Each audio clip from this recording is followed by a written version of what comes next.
80,161 बांगडिया। अध्यक्ष महोदय, छापल्याप्रमाणे. अध्यक्ष महोदय, हा प्रश्न जो आहे तो जुन्या निवृत्ती पेन्शन योजनेच्या संबंधामधला आहे. अध्यक्ष महोदय, जानेवारी आणि फेब्रुवारी 2024 मध्ये या संबंधामध्ये शासनाने मंत्रिमंडळाने निर्णय घेतला जुनी पेन्शन योजना देण्याचा.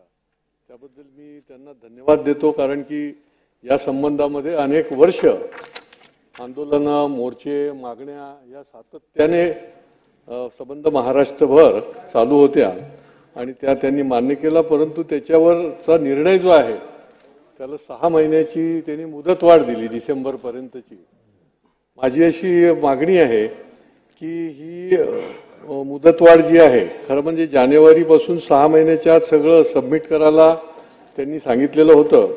तर ही योजना जी आहे ती तातडीने लवकरात लवकर कशा पद्धतीने लागू होईल यासंबंधी शासन जरी पॉझिटिव्ह असलं तरी प्रत्यक्ष त्याच्या अंमलबजावणीच्या दृष्टीने, त्याची तरतूद करण्याच्या दृष्टीने शासनाने कशा पद्धतीने निर्णय घेतलेला आहे यासंबंधी माहिती द्यावी.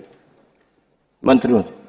अध्यक्ष महोदय, प्रश्न वेगळा आहे आणि त्याच्याबद्दलची सन्माननीय सदस्य संजय रावांनी वेगळी माहिती त्या ठिकाणी विचारलेली आहे. तुम्ही जर प्रश्न वाचला तर त्याच्यामध्ये उत्तर मी पहिल्या प्रश्नाला, दुसऱ्या प्रश्नाला, तिसऱ्या प्रश्नाला होय, खरे आहे, खरे आहे, खरे आहे दिलेलं आहे. प्रश्न असा ह्याच्यामध्ये निर्माण झालेला आहे चौथा की शासन मान्यता व अनुदान प्राप्त ज्या शैक्षणिक संस्था आहेत ज्यांना 100% अनुदान दिलं जातं त्यांना अनुदानित संस्था असे संबोधले जाते, असा निकाल उच्च न्यायालय मुंबई यांनी रिट याचिका क्रमांक 8387/2013 च्या अनुषंगाने 30/4/19 रोजी 2019 ला दिलेला आहे. आणि त्या संदर्भात आता संघटना सुप्रीम कोर्टामध्ये गेलेली आहे, कारण तो निकाल त्यांच्या विरोधामध्ये गेलेला आहे. त्याच्यामुळे आता हे प्रकरण न्यायप्रविष्ट आहे. सर्वोच्च न्यायालयामध्ये त्यांनी आव्हान दिलेलं आहे. ते प्रकरण न्यायप्रविष्ट असल्यावर एकतर निकाल हायकोर्टाचा लागलेला आहे, तो सरकारच्या बाजूने लागलेला आहे. दुसरा आता त्यांनी अपील केलेलं आहे. अपील करण्याचा अधिकार त्यांना साहजिकच आहे. त्याच्यावर त्यांनी सुप्रीम कोर्टामध्ये अपील केलेलं आहे. सुप्रीम कोर्टाचं जे प्रकरण ते न्यायप्रविष्ट आहे त्याचा निकाल जो लागेल त्या पद्धतीने त्यांना पण ऐकावं लागेल आणि सरकारला पण ऐकावं लागेल. सन्माननीय थोरात साहेब. नाही अध्यक्ष महोदय, हा विषय 100% अनुदानितचा एक वेगळा प्रश्न असू शकतो तुमचा त्यामध्ये, परंतु हा प्रश्न अत्यंत स्पष्टपणे आहे की 1 नोव्हेंबर 2000 पूर्वी जाहिरात निघालेल्या व त्यानंतर शासनात सेवेत रुजू झालेल्या शासकीय कर्मचाऱ्यांच्या जुन्या निवृत्ती वेतनाचा पर्याय देण्याच्या संदर्भातलं त्याला होय असं उत्तर आपण दिलंय. होय दिलं याचा अर्थ तुम्ही निर्णय घेतलेला आहे. अंमलबजावणी कधीपासून करणार, निवृत्ती वेतन कधीपासून देणार, हा स्पष्टपणे त्यामध्ये प्रश्न आहे. महोदय, रिटायर झाल्यानंतर ते सुरू होणार. ते बॅच रिटायर होती 2030 ला. हे आता बाबा बाळासाहेब तुम्ही तर इतके सिनियर आहात, तुम्ही काय तुम्हाला आता सांगू, परंतु त्याच्या संदर्भात जे काही झालेलं आहे तो निर्णय झालेलाच आहे. त्याची अंमलबजावणी आम्ही केलेली आहे. आता त्याच्या पुढचे जे होते त्याच्याबद्दल नागपूरच्या अधिवेशनामध्ये सन्माननीय सदस्य बाळासाहेब थोरात त्याच्याबद्दलची चर्चा झाली आणि त्याच्यात बाबा इथून पुढे जे काही पेन्शन देता येत नाही तर त्याच्याऐवजी 10% कर्मचाऱ्यांनी भरायचे, 14% राज्य सरकारने भरायचे, अशी ती रक्कम वाढत जाणार आहे. आणि त्याला कर्मचारी संघटनांनी पण मान्यता दिली, त्यांच्या लीडर लोकांनी पण मान्यता दिली. नागपूरलाच मुख्यमंत्री आणि दोन्ही उपमुख्यमंत्री अशी ती बैठक झालेली आहे. ह्यामध्ये प्रश्न राहिलेला आहे तो जिल्हा परिषदेचा राहिलेला आहे. जिल्हा परिषदेचा प्रस्ताव ग्रामविकास खात्याकडनं फायनान्सकडे आलेला होता. त्याच्यातल्या थोड्याशा काही त्रुटी राहिलेल्या आहेत. जिल्हा परिषदेचा पण कर्मचारी हा सरकारचाच संबंधित आहे आणि तो निर्णय आम्ही त्याचा प्रस्ताव आल्यानंतर आम्हाला फक्त एवढीच माहिती पाहिजे की ती संख्या किती आहे, त्याच्याबद्दलचं बर्डन किती होणार आहे, काय होणार आहे, त्याची माहिती मागितलेली आहे. 5व्या महिन्यात का फाईल आलेली होती. मी सगळं त्याचं ब्रीफिंग घेतलेलं आहे आणि मला सभागृहाला या उत्तराच्या निमित्तानं सांगायचं की तो प्रस्ताव आल्यानंतर त्यामध्ये देखील सहानुभूतीपूर्वक त्यांना निर्णय देण्याच्या बद्दलचा कार्यवाही सरकारकडनं केली जाईल. शेलास साहेब. अध्यक्ष महोदय, खऱ्या अर्थाने अध्यक्ष महोदय नाही अध्यक्ष महोदय त्यांनी उत्तर दिलं, आम्हाला विचारू द्या. काय थोरात साहेब, आपण असं म्हटलं की शिक्षकांच्या संघटना किंवा कर्मचाऱ्यांच्या संघटना यांनी सुद्धा मान्य केलेला आहे नवा प्रस्ताव तुमचा की काही रक्कम त्यांनी कपात करून भरायची, काही शासन त्याला देणार. प्रॉव्हिडंट फंड सारखं साधारणतः त्याचं स्वरूप आपलं दिसतंय. अध्यक्ष महोदय, हे असताना आजही सर्व संघटनांचा आग्रह आहे की जुन्या पद्धतीचं निवृत्ती वेतन द्यावं म्हणून भेटतायत, ते आग्रह धरतायत. अध्यक्ष महोदय, याचा अर्थ सर्वांनी संमतीनं झालं असं चित्र दिसत नाही. या बाबतीत आपण काय खुलासा करणार? अध्यक्ष महोदय, मधल्या काळामध्ये देश पातळीवर हा निर्णय झालेला होता. त्यावेळेस मंत्रिमंडळामध्ये हे पण आमच्या बरोबर होते, त्यांनी पण त्याला मान्यता दिली होती. सिनियर मंत्री होते बाळासाहेब थोरात साहेब. कारण हा निर्णय झाला त्यावेळेस ह्या राज्याचे मुख्यमंत्री सन्माननीय विलासराव देशमुख साहेब होते. डॉक्टर मनमोहन सिंग पंतप्रधान असताना जे अर्थतज्ञ म्हणून ओळखले जातात, ज्यांना ह्याच्या संदर्भातला गाढा अभ्यास आहे, त्यांनी सगळा अभ्यास केल्यानंतर त्यांच्या लक्षात आलं की हे पुढं असंच चालू जर ठेवलं तर पुढं कधीतरी परिस्थिती अशी निर्माण होईल की त्यावेळेसच्या राज्यकर्त्यांना फक्त पगार आणि पेन्शन एवढंच द्यावं लागेल, बाकी काही देता येणार नाही. म्हणून सगळ्या राज्यांनी तशा प्रकारचा निर्णय घेतला, केंद्राने पण निर्णय घेतला. मधल्या काळामध्ये केंद्र सरकार विचार करतंय, आम्ही पण घेतलेल्या निर्णयाच्या बद्दलची केंद्र सरकारने माहिती मागितलेली आहे. मला हेही गोष्ट सभागृहाला सांगायची की सरकार या बाबतीत सकारात्मक आहे. कारण रिटायर झालेला राज्य सरकारचा किंवा निमशासकीयचा जो काही कर्मचारी अधिकारी आहे, त्याचं कुटुंब त्याचं पुढचं आयुष्य नीट राहण्याच्या करता त्याला पेन्शन मिळालं पाहिजे, त्याबद्दल दुमत नाही. परंतु ते पेन्शन मिळत असताना कसं द्यायचं, काय द्यायचं, ह्याच्याबद्दलची 3 लोकांची कमिटी, सुबोध कुमार, बक्षी आणि श्रीवास्तव, हे सन्माननीय रिटायर झालेले जे काही अधिकारी आहेत, चांगले अधिकारी होते, त्यांनी प्रशासनात चांगलं काम केलं. ह्याबद्दलची त्यांना फार चांगली माहिती प्लॅनिंगची, फायनान्सची आहे. अशांची ती कमिटी केलेली होती. खूप काही त्यांनी वेगवेगळ्या संघटनांशी चर्चा केली आणि ती चर्चा करून मग तशा पद्धतीचा प्रपोजल पुढे आलेला आहे आणि त्याच्याबद्दल आम्ही त्याला मान्यता दिली. कारण मागं मुख्यमंत्र्यांनी सांगितलेलं होतं की नागपूरचं अधिवेशन संपायच्या आत त्याबद्दलचा निर्णय राज्य सरकार घेईल आणि राज्य सरकारने तो निर्णय घेतला आणि तशा पद्धतीनं जाहीर केलेला आहे. आता प्रश्न जो राहिलेला आहे तो कोर्टामध्ये जी काही मॅटर गेलेली आहे, सन्माननीय सदस्य बाळासाहेब थोरात साहेबांना मला सांगायचंय, तेवढ्या पुरतं आता कोर्टाने तर हायकोर्टाने, मुंबई हायकोर्टाने निर्णय दिलाय. आता सुप्रीम कोर्टात गेले, आता सुप्रीम कोर्ट जे निर्णय देईल ते त्यांनाही ऐकावं लागेल आणि आम्हालाही ऐकावं लागेल. त्याच्याबद्दल कोणाचं आमचं दुमत असण्याचं कारण नाहीच आहे. पण नंतर तो 10% आणि 14% अध्यक्ष महोदय, त्याच्या पगाराच्या 10% आणि आमचे 14%, आमच्या म्हणजे सरकारचे, अशी ती रक्कम वाढत वाढत वाढत तो रिटायर होईपर्यंत मोठी रक्कम मिळणार आहे. त्यांनी पण त्या गोष्टीचा सगळा अभ्यास केला. आणि मला सभागृहाच्या एक गोष्ट लक्षात आणून द्यायची, मधल्या काळामध्ये देशात काही राज्यांच्या निवडणुका होत्या, काहींनी स्वतःच्या जाहीरनाम्यामध्ये लिहिलं की बाबा आम्ही सरकार आलं की सुरू करणार पेन्शन. अध्यक्ष महोदय, पेन्शन सुरू होणार आहे ते 2030 पासून सुरू होणार आहे. त्याच्यामध्ये आम्ही पण त्यांच्याकडनं माहिती मागवली, तुम्ही कसं पेन्शन सुरू करणार, काय सुरू करणार. अजूनही त्या वेगवेगळ्या राज्य सरकारनी तशा पद्धतीनं माहिती आम्हाला दिलेली नाही. त्यांनी सांगून मात्र मोकळे झालेले, ती वस्तुस्थिती आहे. आणि हे सरकार पण कर्मचाऱ्यांच्या आणि अधिकाऱ्यांच्या बाजूचं आहे. अजिबात महायुतीचं सरकार अधिकाऱ्यांना आणि कर्मचाऱ्यांना वाऱ्यावर सोडणार नाही. त्या संदर्भामध्ये त्यांना पण योग्य पद्धतीचा न्याय हे सरकार देणार. अध्यक्ष महोदय, खऱ्या अर्थाने नाही, त्यांना वेळ दिला, सन्माननीय मंत्री महोदयांचं पुढे जाऊ. धन्यवाद पण करतो आणि सरकारचं अभिनंदनही करतो. अध्यक्ष महोदय, आजकाल फेक नरेटिव्ह आणि खोटं बोलण्याचं मोठं पेव आलेलं आहे. आणि अध्यक्ष महोदय, त्याच्यामध्ये जे रेटून खोटं बोल, खटाखट खटाखट खटाखट खटाखट बोल, काही फटाफट येत नाही ना काही खटाखट येत. हे 2005चं पण प्रकरण असंच आहे. निर्णय करणार हे, आंदोलनाला पण उभं राहणार हेच, त्यांना खोटं बोलायला लावणार हेच, खोटं आश्वासन देणार हेच, खोटं बोलून मतं घेणार हेच म्हणजे विरोधी. आणि अध्यक्ष महोदय, प्रत्यक्षात काय होत नाही. अध्यक्ष महोदय, मी सरकारचं अभिनंदन यासाठी केलं, त्यांनी किमान चर्चा करून 10-14% या 2 विषयातल्या प्रस्तावाचा एक मार्ग काढला. तो सर्वदूर सगळं त्या ठिकाणी मान्य झाला. सर्वोच्च न्यायालयाच्या निर्णयाबद्दल मंत्री महोदय बोलले. अधिकारी आणि शिक्षकेतर कर्मचाऱ्यांना अध्यक्ष महोदय या विषयातली भीती वाटणं स्वाभाविक आहे की आमच्या रिटायरमेंट नंतर आम्हाला एक चांगली रक्कम त्या ठिकाणी मिळावी. आणि मंत्री महोदय म्हणाले 10-14ची रक्कम मोठी होईल. अध्यक्ष महोदय, माझा प्रश्न स्पेसिफिक असा आहे की जिल्हा परिषद शाळांच्या विषयामध्ये प्रस्ताव मंत्री महोदय म्हणाले आलाय. त्याचा अभ्यास केलाय, त्याच्यावर काही क्वेरी काढल्या आहेत. मंत्री महोदय उत्तर देऊ शकतात का की किती कालमर्यादेमध्ये जिल्हा परिषदेतल्या शाळांचा 2 महिने, 6 महिने, 3 महिने हा प्रयत्न सरकार करेल, म्हणजे त्या ठिकाणच्या आमच्या कर्मचाऱ्यांना, शिक्षक आणि शिक्षकेतर कर्मचाऱ्यांना त्याची शाश्वती मिळेल. नंबर 1. आणि नंबर 2, माझी तर विनंती राहील की माननीय अजितदादा आपल्याला सुद्धा आणि आपल्या बाजूला गृहमंत्री सुद्धा आहेत, या सगळ्या विषयामध्ये काही अशी लोक आणि काही संघटना शिक्षकांना विशेषतः आणि शिक्षकेतर कर्मचाऱ्यांना त्यांची माती भडकवण्याचं आणि खोटं पसरवण्याचं काम करतायत. त्याबद्दल सुद्धा चौकशी केली पाहिजे. कारण अध्यक्ष महोदय, सगळीकडे अनार्की निर्माण करा, खोटं बोला, फेक नरेटिव्ह लावा, त्यांची माती भडकवा, असं काम करणारी काही मंडळी आहेत. तर माननीय दादा आपण किंवा माननीय गृहमंत्री आपण या विषयाची दखल घेणार का, हा माझा दुसरा प्रश्न आहे.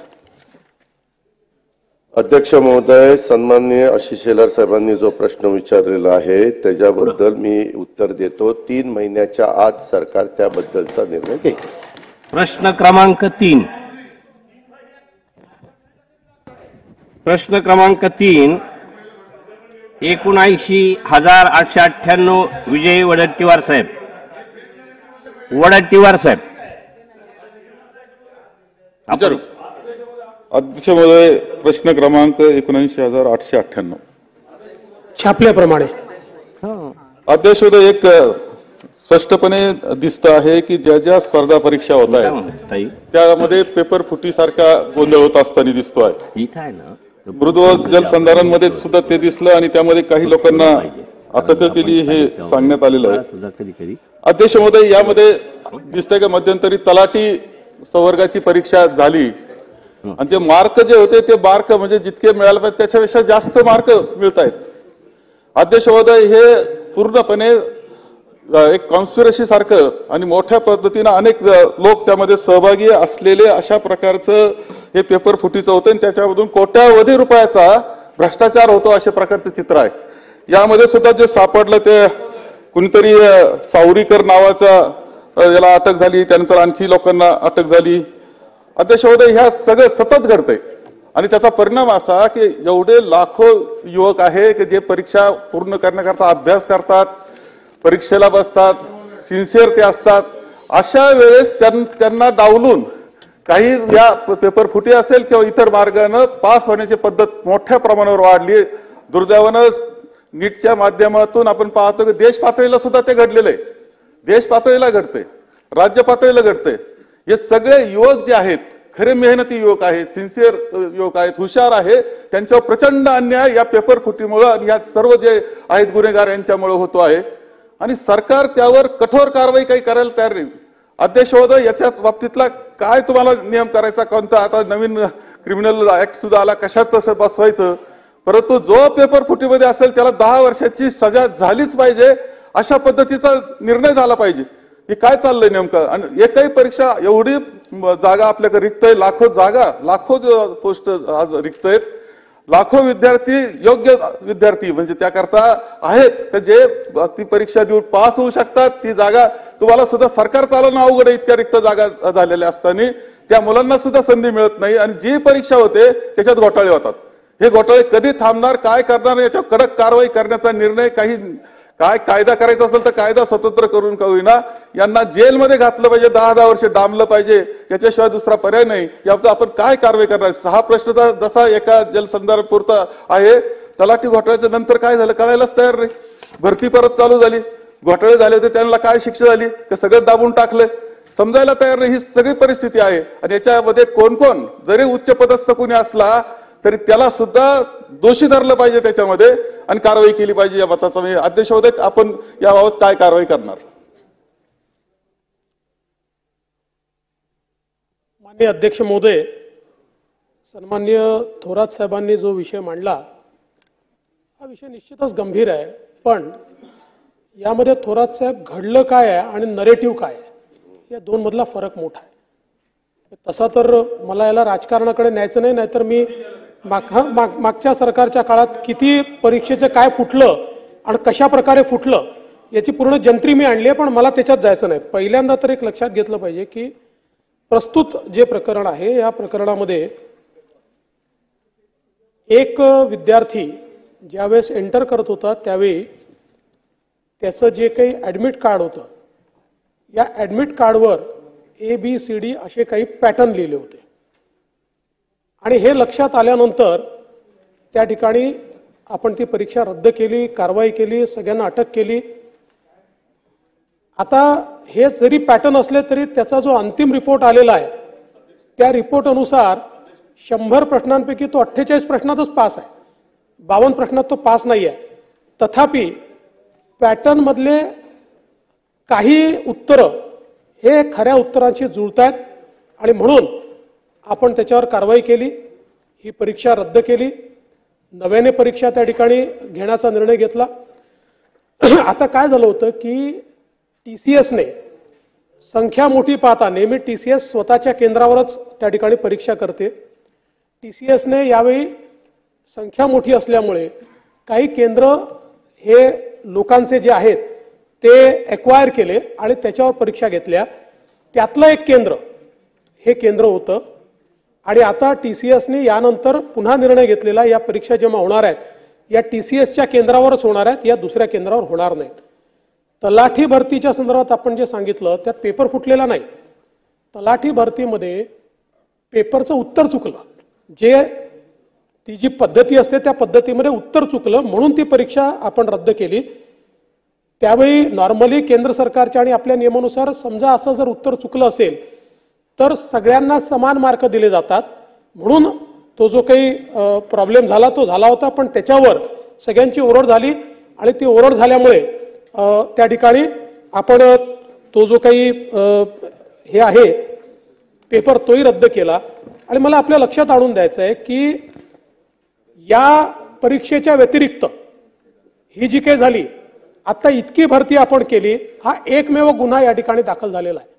या व्यतिरिक्त पेपर फुटीचा कुठलाही गुन्हा, म्हणजे आता पेपर फूट आहे की नाही हे नंतर एस्टॅब्लिश होईल, कारण 100% पैकी त्याला फक्त 48 प्रश्न आले आहेत, पण तरी देखील आपण त्याच्यावर कारवाई केलेली आहे.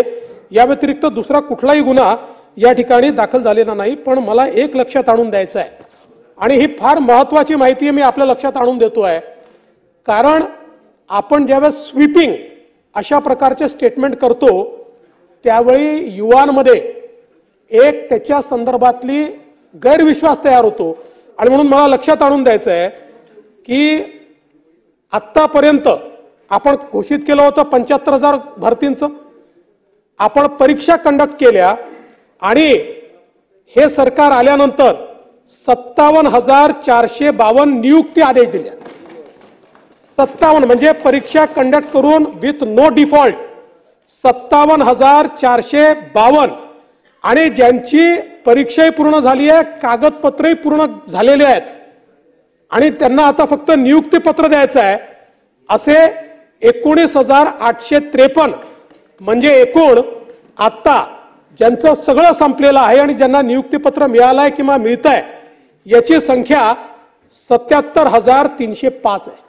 म्हणजे 75,000 नोकर भरती आपण घोषित केली, कुठल्याही घोटाळ्याविना घपल्याविना या ठिकाणी 77,305 लोकांना राज्य सरकारने नोकरी दिलेली आहे. हा आजपर्यंतचा रेकॉर्ड आहे.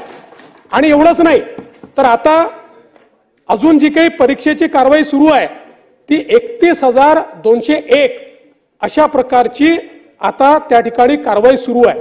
आणि म्हणून निश्चितपणे आपण जे सांगितलं ते महत्वाचंच आहे की या ठिकाणी आपल्याला कुठल्याही परिस्थितीमध्ये कुठला गैरप्रकार होणार नाही याचं लक्ष दिलं पाहिजे.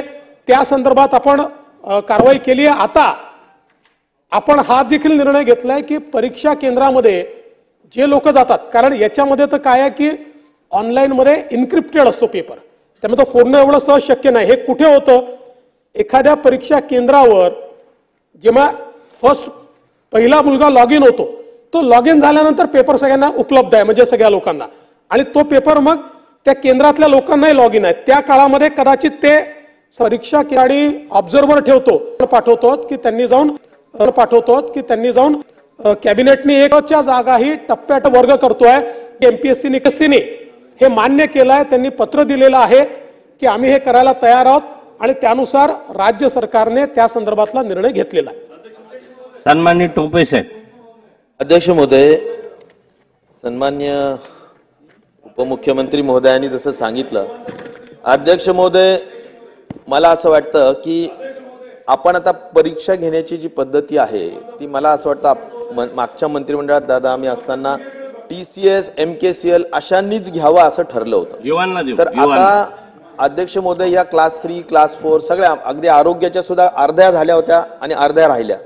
अशा अध्यक्ष महोदय आता कृषीमध्ये खूप रिकाम आहे, अनेक डिपार्टमेंट अध्यक्ष महोदय प्रचंड रिकाम आहेत आणि त्यामुळे आज जसं नेहमी ईज ऑफ डुईंग गुड बिझनेस हे नेहमी देवेंद्रजी आपण म्हणायचे, तसं इफेक्टिव्ह आणि इफिशियंट ॲडमिनिस्ट्रेशन हा सुद्धा एक महत्त्वाचा विषय असायला हवा आणि चांगलं प्रशासन, परिणामकारक आणि कार्यक्षम प्रशासन यासाठी अध्यक्ष महोदय खूप मोठ्या पद्धतीनं रिक्त जागा भरणं गरजेचं आहे. अध्यक्ष महाराज, या ज्या काही MKCL आणि टाटा कन्सल्टन्सी सर्व्हिसेसच्या माध्यमातून किंवा अन्य नामांकित चांगल्या एजन्सीच्या माध्यमातून अध्यक्ष महोदय गव्हर्नमेंट लवकर भरती करणार का? अध्यक्ष महोदय, लाखोच्या संख्येने जरी आपण सांगितलं 70,000 75,000 जागा भरल्या, ठीक आहे अध्यक्ष महोदय, त्या भरल्या त्याच्याबद्दल आभार मानेल, पण अध्यक्ष महोदय आज परिस्थिती खाली खूप भयानक आहे. जिल्हा परिषद अर्ध्याच्या वर 70% रिकामी आहे. अनेक ठिकाणी लोक कामालाच नाहीयेत अध्यक्ष महोदय आणि त्यामुळे इथं घोषणांचा पाऊस सरकार पाडतंय, पण दुर्दैवाने खाली त्याची अंमलबजावणी नाही आणि त्याचं कारण फक्त आणि फक्त लोक नाहीयेत आणि तरुणाई ही वाट बघती की आम्हाला कधी नोकरी मिळेल आणि त्यामुळे अध्यक्ष महोदय जवळजवळ 3 लाख 4 लाख लोकांना नोकऱ्यांची गरज आहे. त्या दिल्या पाहिजे अध्यक्ष महोदय. त्या केव्हा देणार अध्यक्ष महोदय? कालबद्ध काही कार्यक्रम आणि सगळ्यात महत्वाचा अध्यक्ष महोदय, या टाटा कन्सल्टन्सी असेल किंवा कुणी असेल अध्यक्ष महोदय, 1000 रुपये कशाला लागतात? मागच्या काळातही 1000 रुपये प्रत्येक विद्यार्थ्याकडून घेतले जायचे आणि ते पैसे जर गुणिले लाखो विद्यार्थी बसतात तर ते काही शेकडो कोटी होतात. तर त्याची काही प्रॉफिटेरिंग करणं, नफाखोरी करणं हे शासनाचा उद्देश नाहीये. त्यातला 25% सुद्धा खर्च होत नाही आणि म्हणून काही नफाखोरी करायची का अध्यक्ष महोदय? आणि त्यामुळे अतिशय माफक जेवढा खर्च लागतो अध्यक्ष महोदय तेवढाच घेऊन लोकांच्या खिशाला जी काही आज झळ बसतीये ती शासन थांबवणार का? माननीय अध्यक्ष महोदय, पहिल्यांदा तर या ठिकाणी आमचे मित्र टोपे साहेबांनी हे लक्षात घेतलं पाहिजे की 77,000 पदं भरणं हा महाराष्ट्रातला रेकॉर्ड आहे आणि सगळे विभाग आहे. म्हणजे गृह विभागात आतापर्यंत 17,216 लोकांना नियुक्ती दिली आहे. वैद्यकीय शिक्षणमध्ये प्राध्यापकीय 794, अधिपरिचारिका 1650, तांत्रिक व अतांत्रिक 434, सार्वजनिक बांधकाम विभागामध्ये जवळपास गट ब मध्ये अभियंते 405, स्थापत्य अभियांत्रिकी सहाय्यक 1344, कनिष्ठ अभियंता 584, सामान्य प्रशासनामध्ये जवळजवळ 2000 पदं भरलेली आहेत. महसूल विभागात जवळजवळ 2160 एवढी पदं भरली आहेत. सार्वजनिक आरोग्य विभागात 1447 पदं भरलेली आहेत. कौशल्य विकास विभागात 1000च्या वर पदं भरलेली आहेत. जलसंपदामध्ये 884 भरलेली आहेत. वन विभागात 644 भरलेली आहेत. राज्य कर निरीक्षक 657 भरली आहेत. त्याच्यानंतर सहाय्यक हे तर काही एका दिवसात रिक्त झाली नाही ना. त्याच्यामुळे आपण करतोय म्हणजे हे पहिल्यांदा मान्य केलं पाहिजे. एका सरकारच्या 2.5 वर्षाच्या काळात 1 लाखपेक्षा जास्त भरती, 1 लाखपेक्षा जास्त भरती, 1 लाखपेक्षा जास्त भरती आणि त्या भरतीमध्येही एखादी घटना घडली असेल पण पारदर्शी पद्धतीने ही भरती या सरकारने करून दाखवलेली आहे. ठीक आहे, तुमच्या आता यांनी सांगितलं त्याचे पैसे कमी करा, विचार करू, आम्ही करता येत असेल तर जरूर विचार करू. तुमच्या जेवढे चांगले सजेशन्स आहेत ते द्या ना, त्याला आम्ही ओपन आहोत. पण कुठेतरी अप्रिशिएट तुम्हाला करावं लागेल की 77,000 लोकांना ऑलरेडी दिल्या आणि 31,000 लोकांना आता देतोय. म्हणजे याच महिन्यात 1.5 महिन्यात त्यांना त्यांचे नियुक्तीपत्र या ठिकाणी मिळतील. शिक्षण विभाग आहे, ऊर्जा विभाग आहे, परिवहन आहे, नगर विकास आहे, म्हाडा आहे, सर्व जिल्हा परिषद आहे, औद्योगिक विकास महामंडळ आहे, महसूल आहे, कृषी आहे, कौशल्य विकास आहे, या सगळे विभाग आहेत. माझ्याकडे पूर्ण यादी या सगळ्या विभागांची आहे. ही वाटल्यास त्या 2च आहेत आपण ज्या सुचवल्या होत्या, टाटा कन्सल्टंटी आणि आपली दुसरी IBPS या दोघांनीच घेतलेल्या आहेत. आणि अतिशय ट्रान्सपरंट पद्धतीने या परीक्षा घेतल्या आहेत. ज्या ठिकाणी असं लक्षात आलं की कुठे गडबड आहे तिथे कुठेही आपण थांबलो नाही, तात्काळ त्या परीक्षा रद्द करून नव्याने परीक्षा आपण घेतलेल्या आहेत. त्यामुळे राज्य सरकार या बाबतीमध्ये पूर्ण संवेदनशीलतेनं काम करत आहे आणि निश्चितपणे आपल्या ज्या काही सकारात्मक सूचना असतील त्या सूचना या निश्चितपणे आम्ही या ठिकाणी घेऊ. आंबेडकर साहेब. अध्यक्ष महोदय, या परीक्षांच्या अनुषंगाने आलेल्या प्रश्नामध्ये सरकारनं अत्यंत चांगल्या पद्धतीनं नोकर भरती सुरू करून सगळ्या तरुणांना अत्यंत चांगल्या पद्धतीचा न्याय द्यायचा प्रयत्न केलाय. त्याबद्दल सरकारचं मनापासून अभिनंदन. अतिशय चांगल्या पद्धतीनं TCS आणि IBPSचं काम चाललंय, कुठेही तक्रार येत नाही आणि आली असेल तर तात्काळ आपण कारवाई करतोय आणि त्या पद्धतीने खूप चांगलं काम झालंय. या प्रश्नाच्या अनुषंगाने माझी फक्त एकच विनंती आहे सरकारला आणि सन्माननीय उपमुख्यमंत्र्यांना की आपण ज्यावेळेला एखादी नियुक्ती देतोय, नियुक्ती देण्यापर्यंतचं काम अत्यंत चांगल्या पद्धतीने आपण करतोय, परंतु त्यानंतर अलीकडच्या काळामध्ये एका बाजूला EWSचा विषय असतोय, समांतर आरक्षण असतंय, मराठा आरक्षण असतंय. कोर्टात नियुक्ती झाल्यानंतर वर्ष, 2 वर्ष, 3 वर्ष त्या सगळ्या मुलांना हेलपाटे मारावे लागतात. हायकोर्ट, सुप्रीम कोर्टापर्यंत त्यांना जाण्याची परिस्थिती नसते. अतिशय पॅनिक होतात. मला आठवतंय की RTOची मुलं ज्या वेळेला भीक मागून आंदोलन करत होते, आपणच मुख्यमंत्री असताना आम्हाला न्याय दिला होता. तहसीलदार, RTO किंवा कुठल्याही क्षेत्रातले MPSCच्या बोर्डाकडे आपण जाऊ शकत नाहीत ती मुलं. इथल्या सेक्रेटरी आमचा सामाजिक नाही, सेक्रेटरी आमचे सामान्य प्रशासनचे असतील किंवा संबंधित विभागाचे लोक असतील. मला अशी विनंती करायची आहे की राज्य शासनानं या सगळ्या नोकर भरतीचं जे काही काम केलंय ते जितक्या तत्परतेनं करतोय तेवढंच त्यांना नियुक्ती देण्याबद्दल लॉ अँड ज्युडिशरीचा सेक्रेटरी असेल, MPSCचे अधिकारी असतील, संबंधित विभागाचे अधिकारी असतील आणि या सगळ्यांचं संयुक्त एक अशा पद्धतीने कुठल्याही परिस्थितीमध्ये तात्काळ त्यांना नियुक्ती देण्यासाठी कोर्टाचे जे काही विषय असतील त्याच्यासाठी स्वतंत्र पॅनेल नेमून कोणत्याही परिस्थितीमध्ये वेळेत त्या लोकांना ज्या पद्धतीने नोकर भरती करतोय आपण त्याच पद्धतीने त्यांना हजर करण्यामध्ये जे काही अडथळे असतील कायदेशीर पद्धतीनं ते पूर्ण करण्यासाठी स्वतंत्र अशा पद्धतीचा निर्णय शासन घेईल काय? निश्चितपणे अध्यक्ष महोदय, सन्माननीय सदस्यांनी जे सांगितलेलं ते तपासून पाहण्यात येईल आणि त्याप्रमाणे पुढचा निर्णय देखील करण्यात येईल. रोहित दादा. अध्यक्ष महोदय, याच्यामध्ये आपण जर बघितलं, साहेब जाधव साहेब बोलू द्या ना, देशमुख साहेब 2 मिनिटात संपवतो. देतो साहेब लगेच. अध्यक्ष महोदय, या प्रश्नामध्ये जर आपण मेन पॉइंट बघितला तर तो पेपर फुटीच्या बाबतीत आहे. अध्यक्ष महोदय, इथं गृहमंत्री साहेब इथं बसलेले आहेत, त्यांना पॉइंटेड प्रश्न जो माझा असणार आहे तो म्हणजे एकतर पेपर फुटीचा कायदा यावा यासाठी युवा असतील, विद्यार्थी असतील, आम्ही सुद्धा आंदोलनं केलेली आहेत. 800 किलोमीटर तिथं चाललेलो आहे, मुख्यमंत्री साहेबांना भेटलेलो आहे, उपोषण तिथं त्या ठिकाणी केलेलं आहे. पॉइंटेड प्रश्न असा आहे की महाराष्ट्र राज्य हे पेपर फुटीचा कायदा या अधिवेशनामध्ये आपण काढणार आहात का, हा माझा पहिला प्रश्न अध्यक्ष महोदय. कारण का सार्वजनिक बांधकाम घ्या, तलाठी भरती घ्या, महाराष्ट्र जलसंपदा विभाग घ्या, मुंबई उच्च न्यायालय घ्या, ह्या सगळ्यामध्ये बोलतो ना, या सगळ्यामध्ये अध्यक्ष महोदय या राज्यामध्ये पेपर फुटलेले आहेत. केंद्र सरकारने जो कायदा आला, केंद्र सरकारचं स्वागत करतो, अभिनंदन करतो, आभार व्यक्त करतो. अध्यक्ष महोदय, त्याच्यामध्ये सुद्धा काही त्रुटी आहेत, पण जेव्हा आपण कायदा आणू त्याच्यावर जेव्हा चर्चा होईल त्याबद्दल आम्ही नक्कीच बोलू. पण अध्यक्ष महोदय, याच अधिवेशनामध्ये हा कायदा येणं फार महत्वाचं आहे का याच्या पुढे सुद्धा भरती होणार आहे, त्याच्यामध्ये चुकीच्या गोष्टी घडू नये याची दक्षता खऱ्या अर्थाने आपण सर्वांनी घ्यावी. अध्यक्ष महोदय, होम मिनिस्टर साहेब बोलत असताना कदाचित त्यांच्या अधिकाऱ्यांनी त्यांना बोलू द्या. युवांचा भविष्याचा विषय, युवांच्या भविष्याचा विषय, आम्ही चुकीचं काय बोलत नाही. सन्माननीय सदस्य रोहित पवार, तुम्ही माझ्याकडे बघून बोला, तुम्ही त्यांना उत्तर देत आहात का? अध्यक्ष महोदय, तुम्ही मगाशी होम मिनिस्टर साहेब बोलत असताना बसून बोलू नका.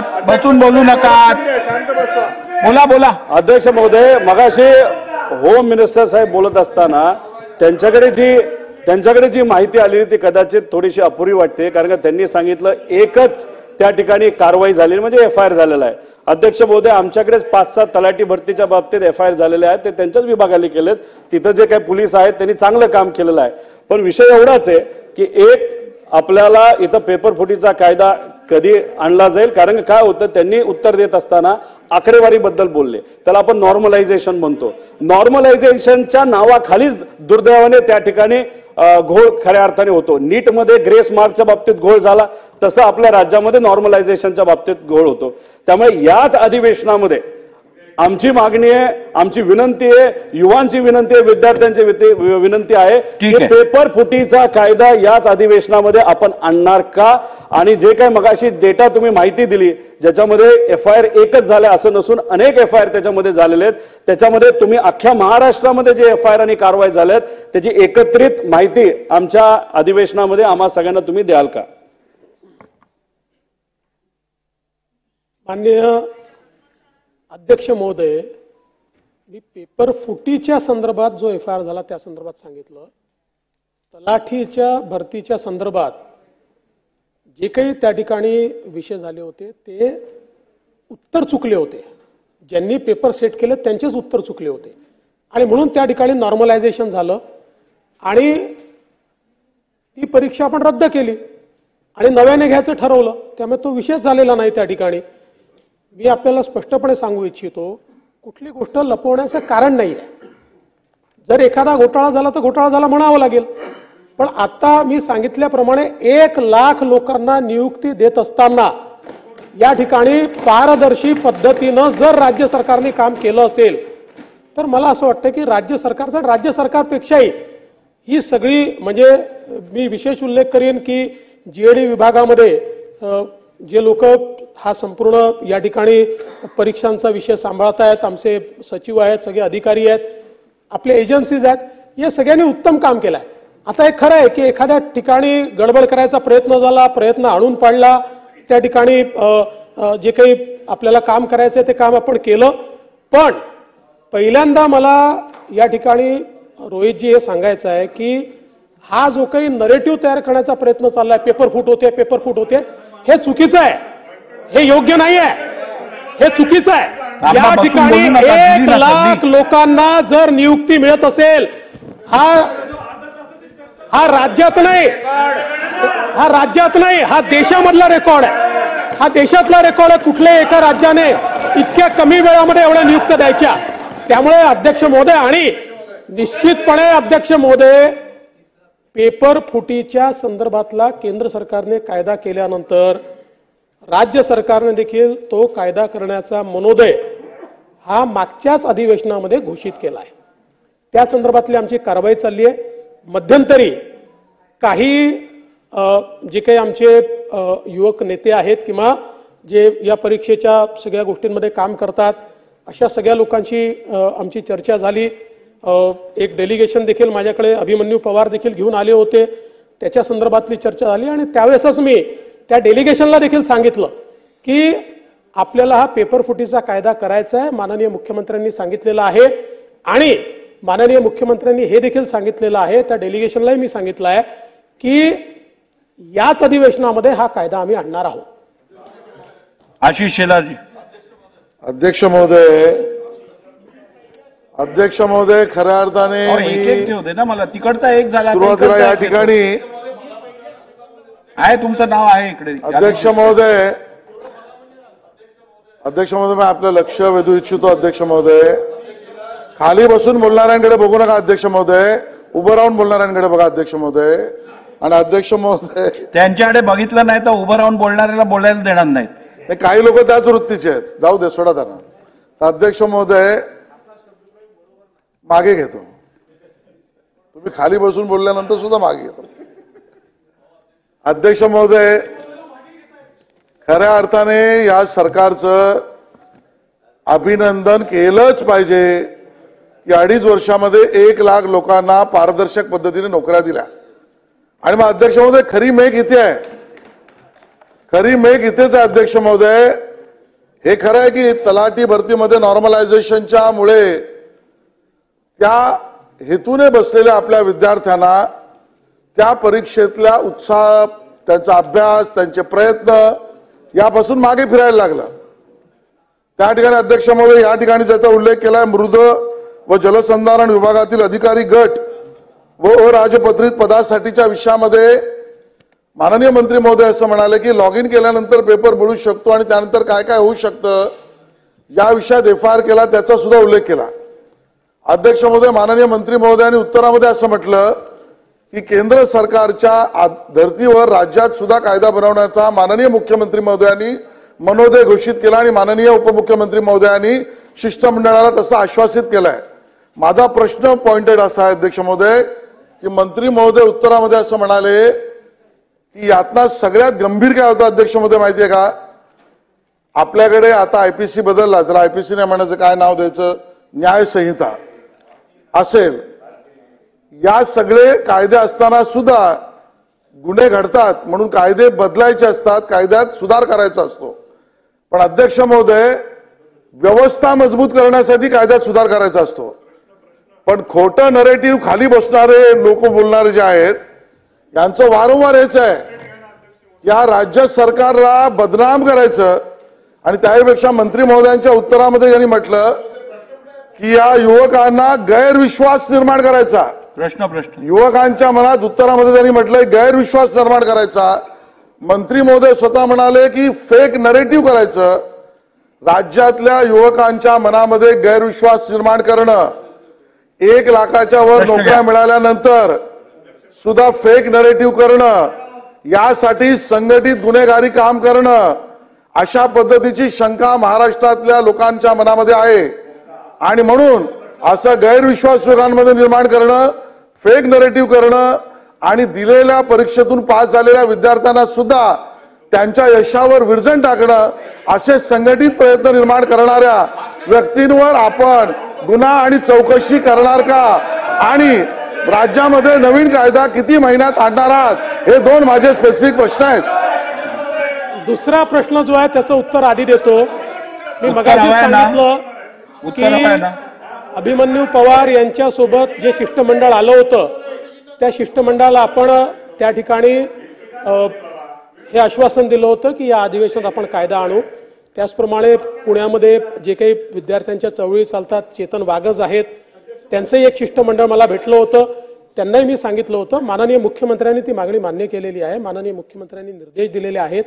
त्यानुसार आशिषजी याच अधिवेशनामध्ये हा कायदा आपण आणणार आहोत. आणि आपण जो दुसरा प्रश्न या ठिकाणी निर्माण केला त्याचं उत्तर सभागृहाच्या बाहेर देऊ. भास्करराव जाधव सर. सन्माननीय अध्यक्ष महोदय, आता सन्माननीय उपमुख्यमंत्री महोदय, अनिल देशमुख साहेबांचा आणि त्यांचा पुढे जाऊ, खूप झाले आता. सन्माननीय उपमुख्यमंत्री महोदय, अत्यंत या विषयामध्ये शांतपणे आणि गंभीरपणे अशा पद्धतीचं उत्तर देत आहेत. मी आपल्या एक बाब लक्षात आणून देऊ इच्छितो की अशाच प्रकारे मला वाटतं राजस्थानमध्ये आपलं राजस्थान राज्याचं विधिमंडळाचं अधिवेशन सुरू आहे आणि त्या राजस्थान विधिमंडळामध्ये सुद्धा हाच विषय मोठ्या गांभीर्याने चर्चेला गेला. आणि त्याच्यामध्ये उपमुख्यमंत्री महोदय अशी एक बाब समोर आली की मुळामध्ये हे जरी नोकरी विषयक पेपर फुटीचा विषय असला तरी याची सुरुवात ही 10वी 12वी किंवा शैक्षणिक वर्षापासून सुरू होते. सुरू अशा करता होते की तिथं या पद्धतीच्या पेपर फुटीमध्ये काही तरुणांना काही शैक्षणिक संस्था उत्तर मिळवून देतात, उत्तरपत्रिका मिळवून देतात आणि उत्तरपत्रिका मिळवून नापास होणारी मुलं सुद्धा पास केली जातात. आणि तीच मुलं उद्या शासकीय सेवेच्या परीक्षेकरता अध्यक्ष महोदय बसतात आणि तिथं सुद्धा ही यंत्रणा अशी काम करते की शैक्षणिक जीवनामध्ये सुद्धा त्यांना पास करायचं आणि सरकारी नोकऱ्यांमध्ये सुद्धा त्यांना पेपर फुटी करून पास करायचं, असा एक जबरदस्त घोटाळा हा राजस्थान सरकारच्या मध्ये उघडकीस आलेला आहे. हीच कदाचित लिंक किंवा असा प्रकार आपल्या राज्यात होतोय का हे सुद्धा आपण तपासणं गरजेचं आहे. म्हणून ते आपण तपासाल का, हा पहिला प्रश्न आहे. आणि आता माझा प्रश्न शांतपणे ऐकून घ्या. देवेंद्रजी नेहमी सांगतात की नॅरेटिव्ह तुम्ही सेट करता. ते कधी कधी म्हणतात माझ्याकडे बरंच काय आहे पण नंतर कधी बोलेन, योग्य वेळेला बोलेन. देवेंद्रजी, माझा तुम्हाला दुसरा प्रश्न आहे. महापरीक्षा पोर्टल 2018-20ला फेल्युअर ठरलं तेव्हा सरकार कोणाचं होतं? मुंबई पोलीस पेपर फुटी 2022ला झाली, तलाठी पेपर फुटी 2023ला झाली, महानिर्मिती पेपर फुटी 2023ला झाली, वन विभाग पेपर फुटी 2023ला झाली, मृदसंधारण विभाग पेपर फुटी 2023ला झाली, नगर परिषद आणि झेडपी पदांची पेपर फुटी 2023ला झाली. आपण जे सांगता की पूर्वीच्या सरकारमध्ये सगळं घडत होतं, या कालावधीमध्ये देवेंद्रजी सरकार कोणाची होती? ही आपलीच होती. आणि म्हणून सरकार कोणाचीही असू द्या, हा जो रोग लागलेला आहे ना, हा रोग दूर करण्याकरता तुम्ही जो काही उपाययोजना कराल त्याला आम्ही सहकार्य करू. कारण अनेकांच्या भविष्यावर याच्यामुळे वरवंटा फुटतोय. त्यामुळे राजस्थानमध्ये जी गोष्ट उघडकीस आली तशाच पद्धतीनं आपल्याकडे सुद्धा काही यंत्रणा चालू आहेत का याचा तपास घेऊन काही तरुणांचं भवितव्य घडवण्याच्या दृष्टीनं एक सरकार म्हणून, एक कर्तव्यदक्ष मंत्री म्हणून आपण या संदर्भामध्ये कठोर पावलं उचलाल का? कायदा तर येईलच, पण कायद्यानं हा प्रश्न सुटणार कसा नाही हे सुद्धा राजस्थानमध्ये विस्तारानं सांगितलेलं आहे. अशा 3 गोष्टीचा आपण अभ्यास कराल का? असे 3 माझे अत्यंत पॉइंटेड प्रश्न आहेत. भास्करराव, मी जे फेक नरेटिव्ह सांगितलं तोच तुम्ही मांडला. सांगतो, हा व्हॉट्सअप मेसेज आणि एक पुण्याला नवीन वेबसाईट सुरू झालेली आहे आणि त्या वेबसाईटचं कामच हे आहे. नाही मी सांगतो, नाही ती पहिलेपासून आहे, पण आता ती काही लोकांनी ॲक्वायर केली आहे. गृहमंत्री आहे, माहिती सगळी असते. मी जरा शांत माणूस आहे म्हणून प्रत्येक वेळ देत नाही, पण सांगतो, ही जी वेबसाईट आहे या वेबसाईटने पहिल्यांदा हे त्या ठिकाणी टाकलं. हे कुठले घोटाळे झालेले नाही आहेत. म्हणून तर मी म्हटलं तुम्ही देखील त्या ठिकाणी शहानिशा न करता व्हॉट्सॲप वाचून दाखवलं ना आम्हाला. व्हॉट्सॲपच होता ना, तुम्ही त्याचं कुठलंही व्हेरिफिकेशन केलेलं नाही. मी आता त्याच्यावर गुन्हा दाखल करणार आहे. तुमच्यावर नाही. तुम्हाला तो अधिकार आहे. ज्यांनी हा फेक नरेटिव्ह तयार केला त्याच्यावर मी गुन्हा दाखल करणार. कारण सांगतो, हाच प्रयत्न आहे. या महाराष्ट्रामध्ये काही लोक हा प्रयत्न करतायत की मुलांमध्ये अनरेस्ट कसा उभा करता येईल. बघा, हे चांगलं नाही आहे, आपल्या समाजाकरता चांगलं नाही आहे. चूक असेल तर चूक म्हटलंच पाहिजे. पण अध्यक्ष महोदय, या ठिकाणी मी सगळी माहिती आपल्याला दिलेली आहे. 1 लाख लोकांना 1 लाख नोकऱ्या केवळ 2 वर्षाच्या कालावधीमध्ये ट्रान्सपरंट पद्धतीने देणारं हे सरकार आहे. तथापि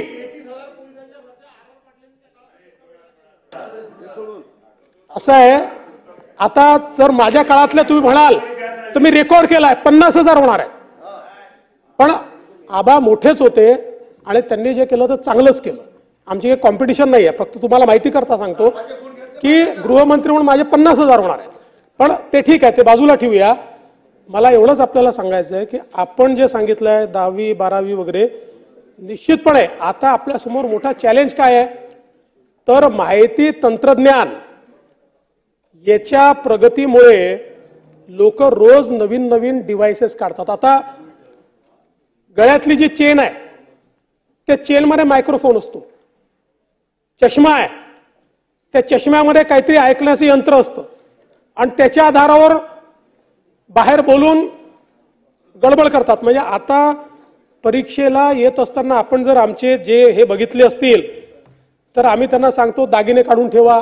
म्हणजे दागिने म्हणजे चेन बी नसेल तर ती तपासा, अंगठ्या तपासा.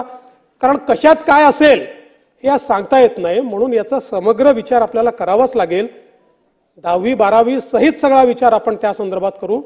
आणि म्हणूनच आपण कायद्याचा जो विषय करतो आहे, आजचे कायदे आहेत, कायदे नाहीत असं नाही, पण विशिष्ट परिस्थिती करता विशिष्ट कायदे लागतात. आताच्या कायद्यांमध्ये आपल्याला मग कधी 420 लावावा लागतो, कधी अजून दुसरा करावा लागतो, कधी संगनमत दाखवावं लागतं.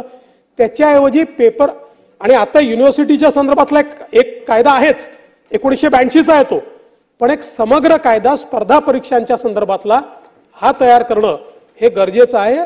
केंद्र सरकारने तो केला आहे, राज्य सरकारही तो कायदा करेल. अनिल देशमुख साहेब. अध्यक्ष महोदय, रिक्त पदाच्या बाबतीत विषय सुरुवातीला चालू होता. अध्यक्ष महोदय, काही पदं सरकारने भरली असं सांगण्यात आलं अध्यक्ष महोदय. पण आज सुद्धा अध्यक्ष महोदय 7 महत्वाच्या विभागामध्ये 33% पदं रिक्त आहेत. अध्यक्ष महोदय, माझ्याकडे संपूर्ण विभागाची यादी आहे, सामान्य प्रशासनापासून तर एकदम मृद आणि जलसंधारणपर्यंत. सामान्य प्रशासन मध्ये अध्यक्ष महोदय मंजूर पदे आणि भरली पदे आणि रिक्त पदे याच्यामध्ये जर आपण पाहिलं अध्यक्ष महोदय तर 2373 पदे रिक्त आहेत. गृह विभागामध्ये 57,012 पदे रिक्त आहेत. महसूल आणि वन विभागामध्ये 822 पदं रिक्त आहेत. असे 2.5 लाख पदं सध्याच्या परिस्थितीत अध्यक्ष महोदय रिक्त आहेत.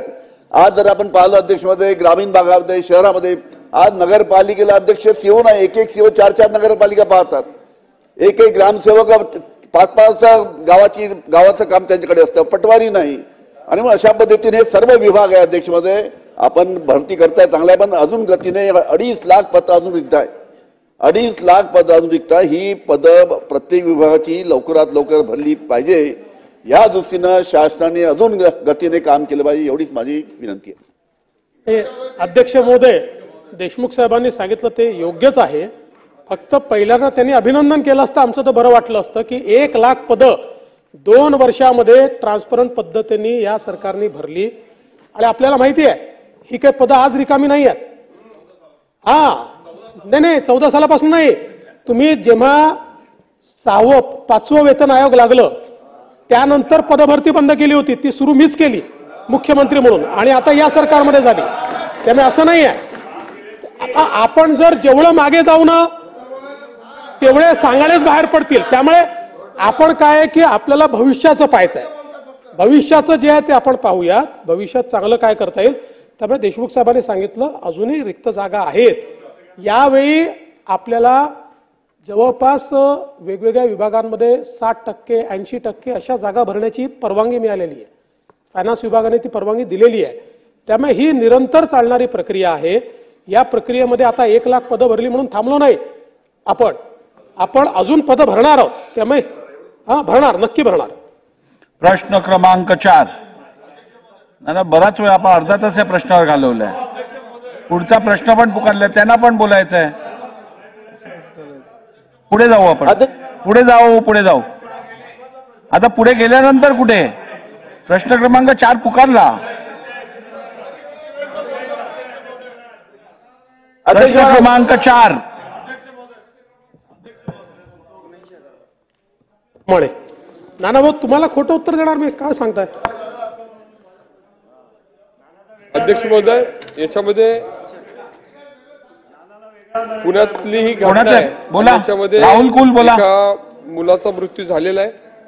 त्याची चौकशी करण्याच्या संदर्भातला उत्तरामध्ये सांगितलेलं आहे. मी त्याबद्दल शासनाचे आभार मानतो. परंतु अध्यक्ष महोदय, वारंवार अशा प्रकारच्या घटना ह्या राज्यामध्ये घडतायत. काही ठिकाणी विशेषतः ग्रामीण भागात सुद्धा खूप मोठ्या प्रमाणावर शेतीचं नुकसान होतंय, स्पार्किंग होतं. आपली विजेची व्यवस्था खूप जुनी आहे, आधुनिकीकरण करण्याची आवश्यकता आहे. आणि अशी जर काही घटना घडली, माझ्या मतदारसंघात मागच्या काही कालावधीमध्ये काही घटना घडल्या, महाराष्ट्रभर घडतायत.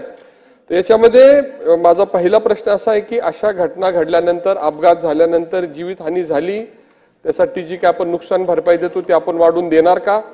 दुसरा प्रश्न असा आहे की याच्यामध्ये शेतीचं ज्यावेळेस नुकसान होतं, स्पार्किंग आपल्या शासनाच्या लाईनचं होतं, शेतकऱ्यांचं कोट्यवधी रुपयाचं नुकसान होतं, त्याच्यामध्ये कुठल्याही प्रकारची सकारात्मक भूमिका संबंधित विभागाची नसते.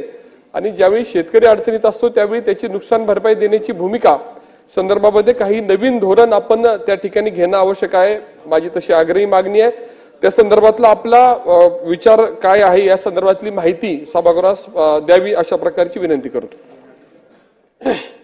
मुळामध्ये आपण जर ही घटना बघितली तर हे एक एक्झिबिशन लावण्यात आलेलं होतं. आणि साधारणपणे जेव्हा अशा प्रकारचं एक्झिबिशन असतं त्यावेळी नियम असा आहे की एक पहिल्यांदा पोलिसांची परवानगी घ्यावी लागते आणि त्याच्यानंतर म्हणजे व्हेन्यूची परवानगी पोलिसांची, तिथे जे काही आपण इलेक्ट्रिफिकेशनचं सगळं काम करतो, कनेक्शन घ्यायचं असेल तर कनेक्शन मागावं लागतं. आणि समजा जनरेटरवर करणार असलं तरी देखील त्याची परवानगी घ्यावी लागते आणि त्याची तपासणी आपल्या त्या इन्स्पेक्टरकडनं वगैरे करून घ्यावी लागते. प्रस्तुत प्रकरणी यांनी व्हेन्यू परवानगी घेतली पण इलेक्ट्रिकलच्या संदर्भात कुठलीच परवानगीच घेतली नाही. त्यांनी जनरेटरवर त्या ठिकाणी तो इव्हेंट केला होता, पण जनरेटरवर करत असताना देखील त्यांनी ती परवानगी जी घ्यायची असते ती परवानगीच कुठली घेतली नव्हती. आणि दुर्दैवाने इन्सुलेशन ज्या प्रकारे केलं पाहिजे जॉईंटवर ते केलेलं नव्हतं आणि त्यामुळे एका या बालकाचा त्या ठिकाणी मृत्यू झाला. या संदर्भात सगळी जी काही कारवाई आहे ती कारवाई आपण केलेली आहे आणि प्रायव्हेट पार्टीची चूक असल्यामुळे त्यांनाच कम्पेन्सेशन त्याचं द्यावं लागेल. ते देण्यासंदर्भात आपण त्याचा देखील प्रयत्न आपण सुरू केलेला आहे. आवश्यकता पडली तर मुख्यमंत्र्यांना देखील आम्ही विनंती करू त्यांना कम्पेन्सेशन देण्याची. पण माननीय राहुल कुल साहेबांनी जो विषय या ठिकाणी उपस्थित केला आहे, राहुलजी जरूर गांभीर्याने त्याचा देखील विचार केला जाईल. आशिष जायसवाल जी. महोदय, आज आपण पाहिलं अध्यक्ष महोदय तर प्रत्येक विधानसभा सदस्याच्या मतदारसंघात अशा पद्धतीच्या घटना घडलेल्या आहे. माझ्याकडे एखादं कॉम्पिटिशन होती, तिथे अशी घटना घडली. MSAB महावितरणमध्ये जे कॉन्ट्रॅक्टर आपण नियुक्त केलेले आहे, 3 लोकांचा मृत्यू झाला माझ्या मतदारसंघात वर्षभरात. ते पोलवर चढले, ते कुठल्या तरी माणसाला काम देतात, सबलेट करतात आणि छोट्या छोट्या लोकांना काम करायला सांगतात. त्यांच्याकडे काही सेफ्टी मेजर्स राहत नाही, त्यांना ट्रेनिंग राहत नाही. जे लोक डेकोरेशनचं लाइटिंगचं काम करतात, ओव्हरऑल महाराष्ट्रामध्ये जर आपण पाहिलं तर अशा पद्धतीच्या मृत्यूची संख्या खूप आहे. दुसरं महत्त्वाचं की आपण ग्रामविद्युत व्यवस्थापक नियुक्त केल्या महाराष्ट्रात पूर्ण ग्रामपंचायतीमध्ये. त्यांचा देखील मृत्यू आणि ते देखील या अशा प्रकरणामध्ये गंभीररित्या जखमी होत आहे किंवा मृत्यू पावत आहे. माझी विनंती राहणार आहे की असे इलेक्ट्रिकचं काम आहे, याला लोकांचा जीवाला धोका आहे, कोणी वायरिंग जोडत नाही. माझी विनंती आहे की याची एक स्टँडर्ड SOP आपण करणार का. दुसरं, ग्रामविद्युत व्यवस्थापकांनी जेवढे कॉन्ट्रॅक्टर आपल्या या ठिकाणी महावितरणमध्ये काम करतात, त्यांच्याकडे जे लोक कामाला येतात ते कुठलेही ट्रेन मनुष्यबळ राहत नाही. आणि मग आम्ही लोकांनी खूप तिथं लावण्याचा प्रॉब्लेम झाला. आम्ही वर्गणी जमा केली 10-10, 15-15 लाख रुपये आणि त्यांच्या कुटुंबाला सात्वन केलं. परंतु अशा लोकांच्या विमासाठी देखील आपल्याला काम करावं लागेल. या संदर्भामध्ये सरकार एक नेमकं जे अपेक्षित आहे तो धोरण सरकार करणार का. आमचे मित्र सन्माननीय आशिष जायसवालजी यांच्याशी चर्चा करण्यात येईल. मी अनेक धोरणं ठरवताना त्यांच्याशी चर्चा करून धोरणं ठरवतो, त्यामुळे तुमच्याशी चर्चा करून योग्य ते धोरण आणण्यात येईल. तनपुरेजी बोला. अध्यक्ष महोदय, हा प्रश्न जरी एका खासगी कंपनीनी जनरेटरवरती केला आणि तिथं अपघात घडला, परंतु महावितरणच्या देखील मागे एकदा मागच्या अधिवेशनामध्ये आपण वेळ संपल्यावरही मला बोलायला दिलं होतं. त्यावेळेस मी निदर्शन आणलं होतं की बऱ्याच ग्रामीण भागामध्ये विजेच्या तारा खाली आलेल्या असतात. अक्षरशः घरावरती हात लावला तरी तारेला हात लागेल अशी परिस्थिती असते. बरेचसे अपघात होतात, ऊस जळतो, जीवितहानी देखील होण्याचा धोका असतो. अशा वेळेस महावितरणकडे शेकडो कोटी रुपयाचं बजेट हे मेंटेनन्स करता असतं, प्रिव्हेंटिव्ह मेंटेनन्स आणि नंतर मेंटेनन्स. पण मात्र मी मागच्याही वेळेस विचारलं होतं की एवढं शेकडो कोटीचं बजेट असताना देखील ग्रामीण भागातली ही जी विजेची अवस्था आहे इन्फ्रास्ट्रक्चरची, अत्यंत त्या ठिकाणी मेंटेनन्स होत नाही. त्यावरती आपण काय उपाययोजना करणार का. त्यावेळेस मंत्री महोदयांनी सजेशन फॉर ऍक्शन म्हटलं होतं. त्यावेळेस आता 6 महिन्यानंतर काय नेमकी ऍक्शन घेण्यात आलेली आहे. आणि दुसरा स्पेसिफिक प्रश्न माझा असा आहे की एकेका सेक्शनला ग्रामीण भागामध्ये फक्त 11 लोक काम करतात, एक सेक्शन एका सबस्टेशनचा. तर कमीत कमी जिथं उत्पन्न महावितरणला जास्त आहे तिथं 11 लोक म्हणजे एकेका 4-4 गावात मिळून कधी कधी एक माणूस असतो, तो काय मेंटेनन्स करणार. आणि मग कमीत कमी ज्या सबस्टेशनमध्ये उत्पन्न जास्त आहे अशा ठिकाणी तरी आपण ही संख्या वाढवणार का. असे 2 माझे स्पेसिफिक प्रश्न आहेत.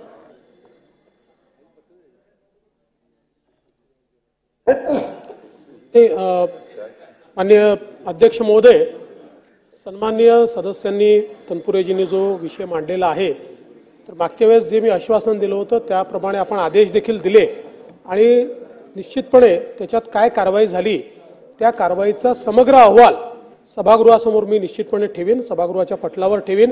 एकत्रितपणे सगळ्या विभागांमध्ये या संदर्भातली काय कारवाई आपण केलेली आहे मेंटेनन्सच्या संदर्भात. कारण पोल वाकडे होणं, तारा खाली येणं असे जे काही विषय आहेत, या विषयांच्या संदर्भात एक मोहीम घ्यायला आपण सांगितली होती. ती कितपत यशस्वी झाली, किती ठिकाणी काम झालं, आत्ता माझ्याकडे त्याची माहिती नाही आहे कारण हा प्रश्न वेगळा होता. पण निश्चितपणे ती माहिती जी आहे ती आपण घेऊ. आणि आपल्याला कल्पना आहे की जसं आपण म्हणालात की जिथे अधिक महसूल मिळतो तिथे 11च्या ऐवजी जास्त लोक आपण ठेवा. आपण आपल्या लोकांसोबत अनेक वर्षांपासून काही कंत्राटी व्यवस्था देखील उभ्या केलेल्या आहेत. त्या व्यवस्थेचा देखील उपयोग आपण त्या ठिकाणी करत असतो. तथापि आपण जे सजेशन दिलंय त्याची व्यवहार्यता तपासून पाहण्यात येईल. योगेश सागरजी. धन्यवाद अध्यक्ष महोदय. हा महावितरणचा जरी प्रश्न असला तरी अध्यक्ष महोदय खासगी कंपन्यांच्या माध्यमातून बऱ्याचशा राज्याच्या पार्टमध्ये विद्युत वितरण होते. अध्यक्ष महोदय, राजकोटमध्ये जी घटना घडली होती त्या गेम झोनमध्ये, अध्यक्ष महोदय मुंबई शहरामध्ये, पुण्यामध्ये, नवी मुंबईमध्ये, ठाण्यामध्ये असे मोठे मोठे गेम झोन अध्यक्ष महोदय आहेत. त्या गेम झोन असेल अध्यक्ष महोदय, क्रिकेटच्या टर्फ असतील अध्यक्ष महोदय, परमनंट डोम असतात पावसाळ्यामध्ये, परमनंट डोम अध्यक्ष महोदय, त्याच्यामध्ये 1000-2,000 लोकांचे कार्यक्रम होतात, लग्नाचे कार्यक्रम होतात. त्याचं कुठलंही इलेक्ट्रिक व्हेरिफिकेशन किंवा त्यांचं क्लिअरन्सचं सर्टिफिकेट घेत नाही, केवळ फायरचं सर्टिफिकेट घेतात. माननीय अध्यक्ष महोदय, ऊर्जा मंत्री महोदय त्या संदर्भामध्ये खाजगी कंपनींना सुद्धा हा नियम करून अशा पद्धतीचे जिकडे परमनंट डोम असतील, क्रिकेटचे टर्फ क्लब असतील, गेम झोन असतील, त्या ठिकाणी त्यांना इलेक्ट्रिसिटीची NOC घेतल्याशिवाय कुठल्याही प्रवृत्ती करता येणार नाही अशा पद्धतीचे निर्बंध घालणार का आणि किती दिवसात असे सर्क्युलेट होणार अध्यक्ष महोदय, हा माझा प्रश्न आहे. माननीय योगेश सागरजींनी अतिशय महत्त्वाचा मुद्दा या ठिकाणी मांडलेला आहे. कारण जी काही गुजरातमध्ये घटना झाली ती खरोखरच आपल्या सगळ्यांचे डोळे उघडणारी आहे. मुळात योगेश सागर साहेब त्यांच्यावर हा निर्बंध आहेच, तो पाळला जात नाहीये. म्हणजे निर्बंध आहेच की त्यांनी अशा प्रकारे परमिशन घेतली पाहिजे, पण अनेक वेळा कुठेतरी उभारून टाकतात, परमिशन घेत नाही, कोणी ते व्हेरीफाय करत नाही. त्यामुळे निश्चितपणे आपण जी मागणी केली आहे त्याप्रमाणे महावितरणला आदेश देण्यात येतील आणि त्यांच्या माध्यमातून त्यांचे जेवढे जे काही वेगवेगळे युनिट्स आहेत त्यांना देखील अशा प्रकारची सूचना देण्यात येईल की असे गेम झोन असतील, परमनंट डोम्स असतील, या ठिकाणची विद्युत व्यवस्था किंवा त्यांनी कनेक्शन कुठनं घेतलं आहे, त्याची काय व्यवस्था केली आहे हे तपासून पाहायला सांगण्यात येईल. ज्यांना आपण परमिशन्स दिलेले आहेत त्यांचं देखील व्हेरिफिकेशन करण्याच्या सूचना या निश्चितपणे देण्यात येतील. लक्षवेधी नाही, खासगीलाही आपण जे काढू ते खासगी करता येईल, म्हणजे त्यांना देखील ते लागू असेल. प्रश्न क्रमांक 5. प्रश्न क्रमांक 1928. छापल्याप्रमाणे. माननीय अध्यक्ष महोदय, या प्रश्नाचं उत्तर मला मिळालं आहे बरोबर, पण याला एक पूरक प्रश्न आहे की नागपूर शहरामध्ये स्पा सलूनच्या व्यतिरिक्त सर्व नागपूर आणि ग्रामीण भागामध्ये लहान लहान हॉटेल्स उघडून तिथे हा व्यवसाय चालू आहे आणि मला वाटतं की तेथील नागरिकांना याचा त्रास आहे. आत्ता 4 दिवसा पहिले माझ्या मतदारसंघातील फ्रेंड्स कॉलनीमध्ये नागरिकांनीच त्या हॉटेलवर धाड टाकली. तिथलं रजिस्टर पाहिलं, त्या रजिस्टरमध्ये येणारे अल्पवयीन मुलं, वय 18, वय 16, मुलगा मुलगी, त्यांचा ॲड्रेस, बाकायदा कॅमेरे लागलेले आहेत आणि अशा पद्धतीनं नागपूर शहरात जवळपास 500 ठिकाणी असे लहान लहान हॉटेल्स उघडले. आपल्यासुद्धा मतदारसंघामध्ये आहेत. ग्रामीण भागात मेन रोडवर हे आहेत आणि पोलिसांना याची माहिती असते. पोलीस त्याची कधी चेकिंग करतं का, त्यांच्याजवळ काही परवाना आहे काय? म्हणजे एखादा बेरोजगार असेल तो एखाद्याचं 30,000 घर किरायाने घेऊन घेतो, 6 खोल्या असल्या तिथे त्याचा हा व्यवसाय सुरू आहे आणि यावर कुठलाही निर्बंध नाही. आता नागरिक इतके त्रस्त झाले आहे रहिवासी भागातले की ते स्वतः जाऊन ते पकडत आहेत. तर मला वाटतं यावर उपाययोजना म्हणून आपण पोलीस खात्याकडून काही कारवाई कराल काय, याचं उत्तर आपण द्यावं. प्रश्न उत्तराचा तास संपलेला आहे, परंतु एवढं उत्तर संपेपर्यंत वाढवण्यात येत आहे.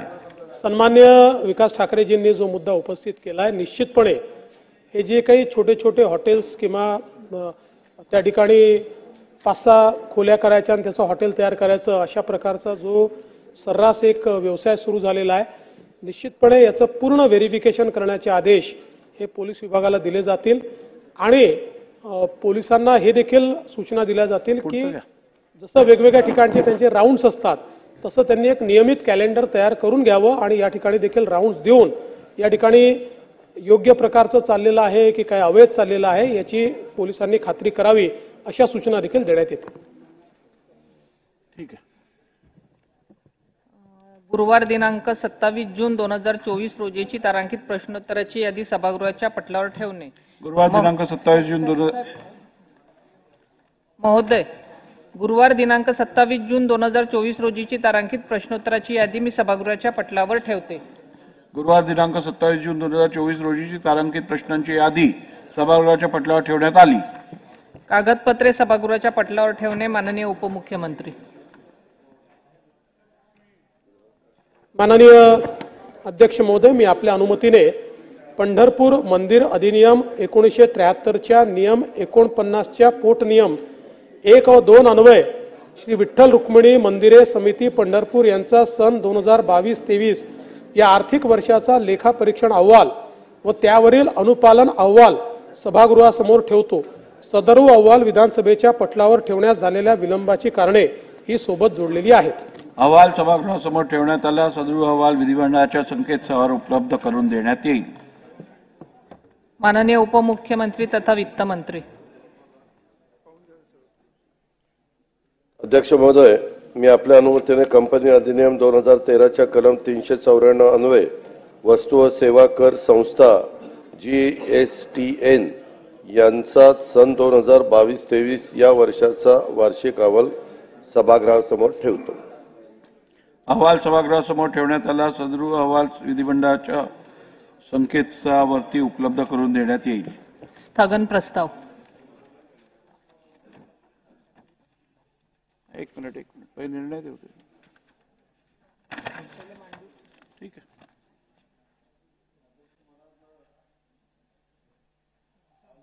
लोणावाला येथील भुशी डॅमच्या धबधब्यात एका कुटुंबातील 5 जण वाहून गेल्या प्रकरणीचा हा माझा स्थगन आहे.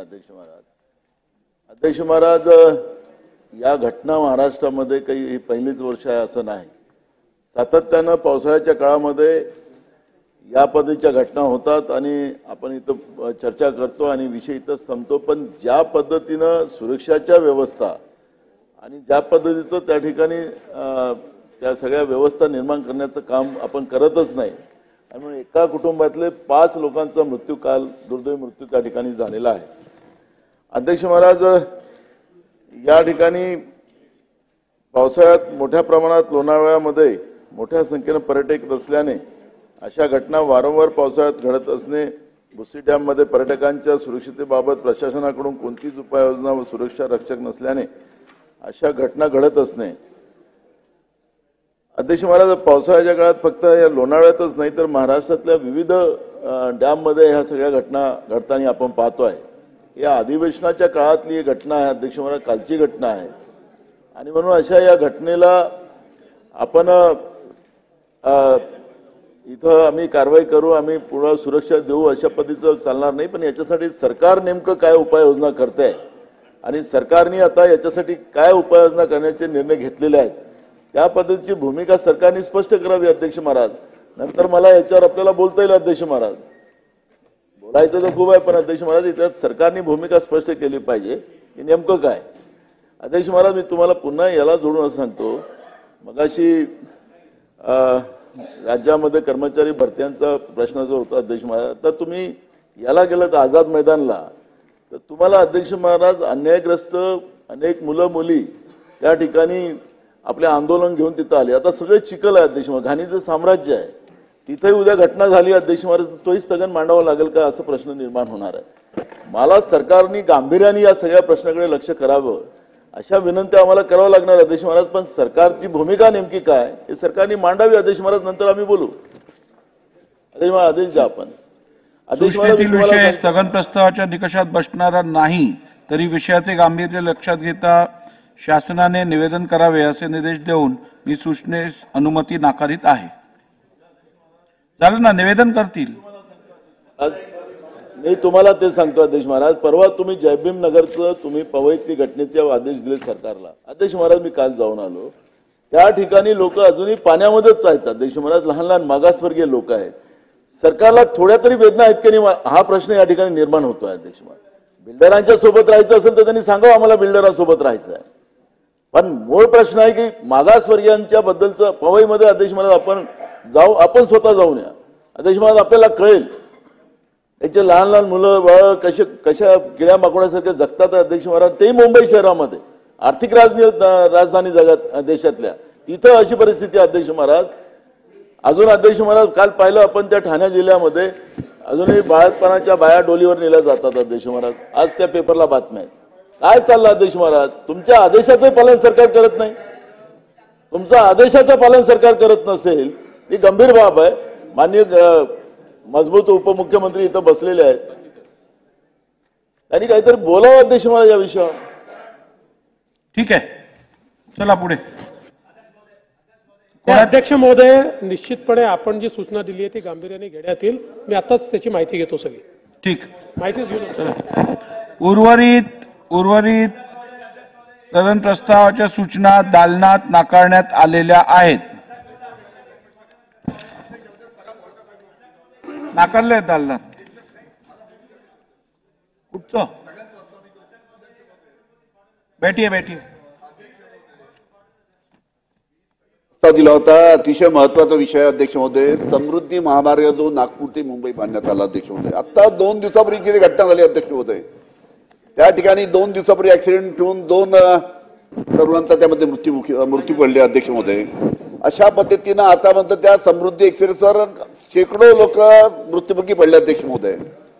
आपल्याला अध्यक्ष महोदय सांगतो 29 जून 2024 त्या ठिकाणी बसचा अपघात झाला. 25 लोक त्या बस संपूर्ण जळाली. 25 त्यामध्ये मृत्युमुखी पडलेत. अशा अनेक घटना त्यामध्ये घडतात. राज्य शासनाने याच्या बाबतीत परिवहन उपायुक्ताच्या अध्यक्षतेखाली समिती गठीत केली होती की या समितीने या संपूर्ण समृद्धी मार्गाचा अभ्यास करावा आणि तसा रिपोर्ट त्यांनी शासनाला द्यावा अशी त्यांनी समिती गठीत केली होती. समिती गठीत झाली अध्यक्ष महोदय, पण समिती गठीत होऊन आतापर्यंत 1 वर्ष झालं. समिती गठीत होऊन आतापर्यंत समितीचा रिपोर्ट राज्य शासनाला आला नाही आणि म्हणून वारंवार अशा पद्धतीने घटना त्यामध्ये घडत राहतात अध्यक्ष महोदय. अजून महत्वाचा एक प्रश्न आहे की जेव्हा बस त्यामध्ये आग लागून जे 25 मृत्युमुखी एक वर्षापूर्वी 29 जून आजची तारीख आहे, एक वर्षापूर्वी मृत्युमुखी पडले होते अध्यक्ष महोदय. त्यावेळेस उपमुख्यमंत्री देवेंद्र फडणवीस यांनी त्यावेळेस तिथे जाहीर केलं होतं की या 25 लोकांना आम्ही प्रत्येकी 25 लाख रुपये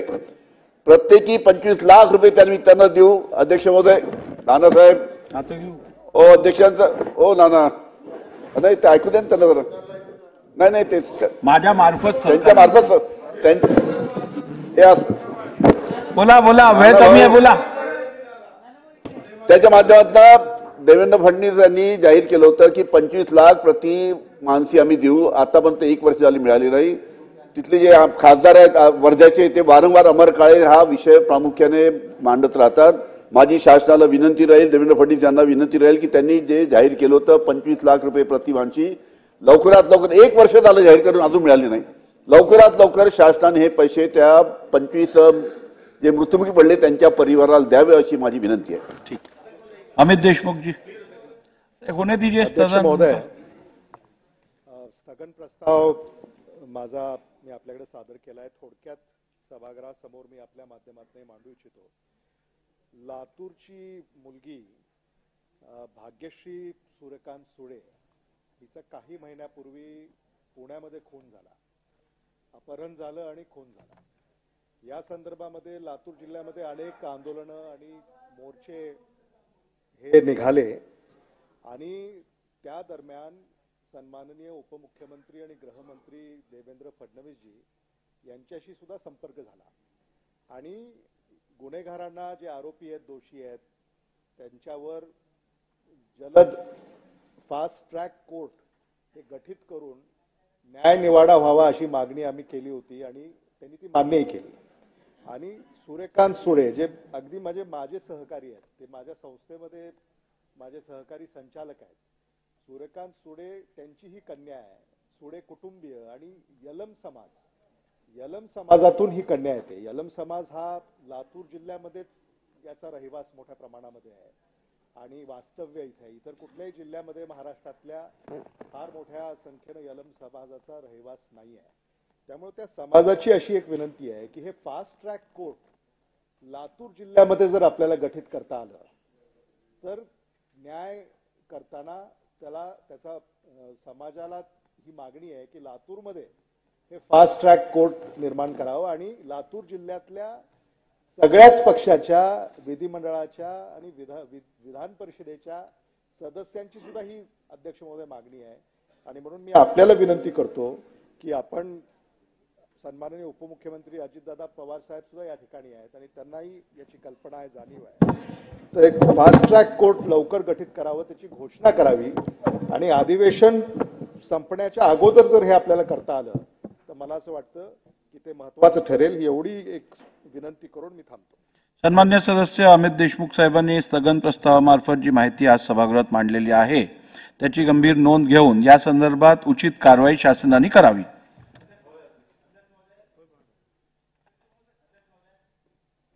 मैं अध्यक्ष महोदय आपका बहुत धन्यवाद करता हूँ, शुक्रिया अदा करता हूँ। आपका कोई स्थगन तो है नहीं सर? हाँ, आहे का तुमचं?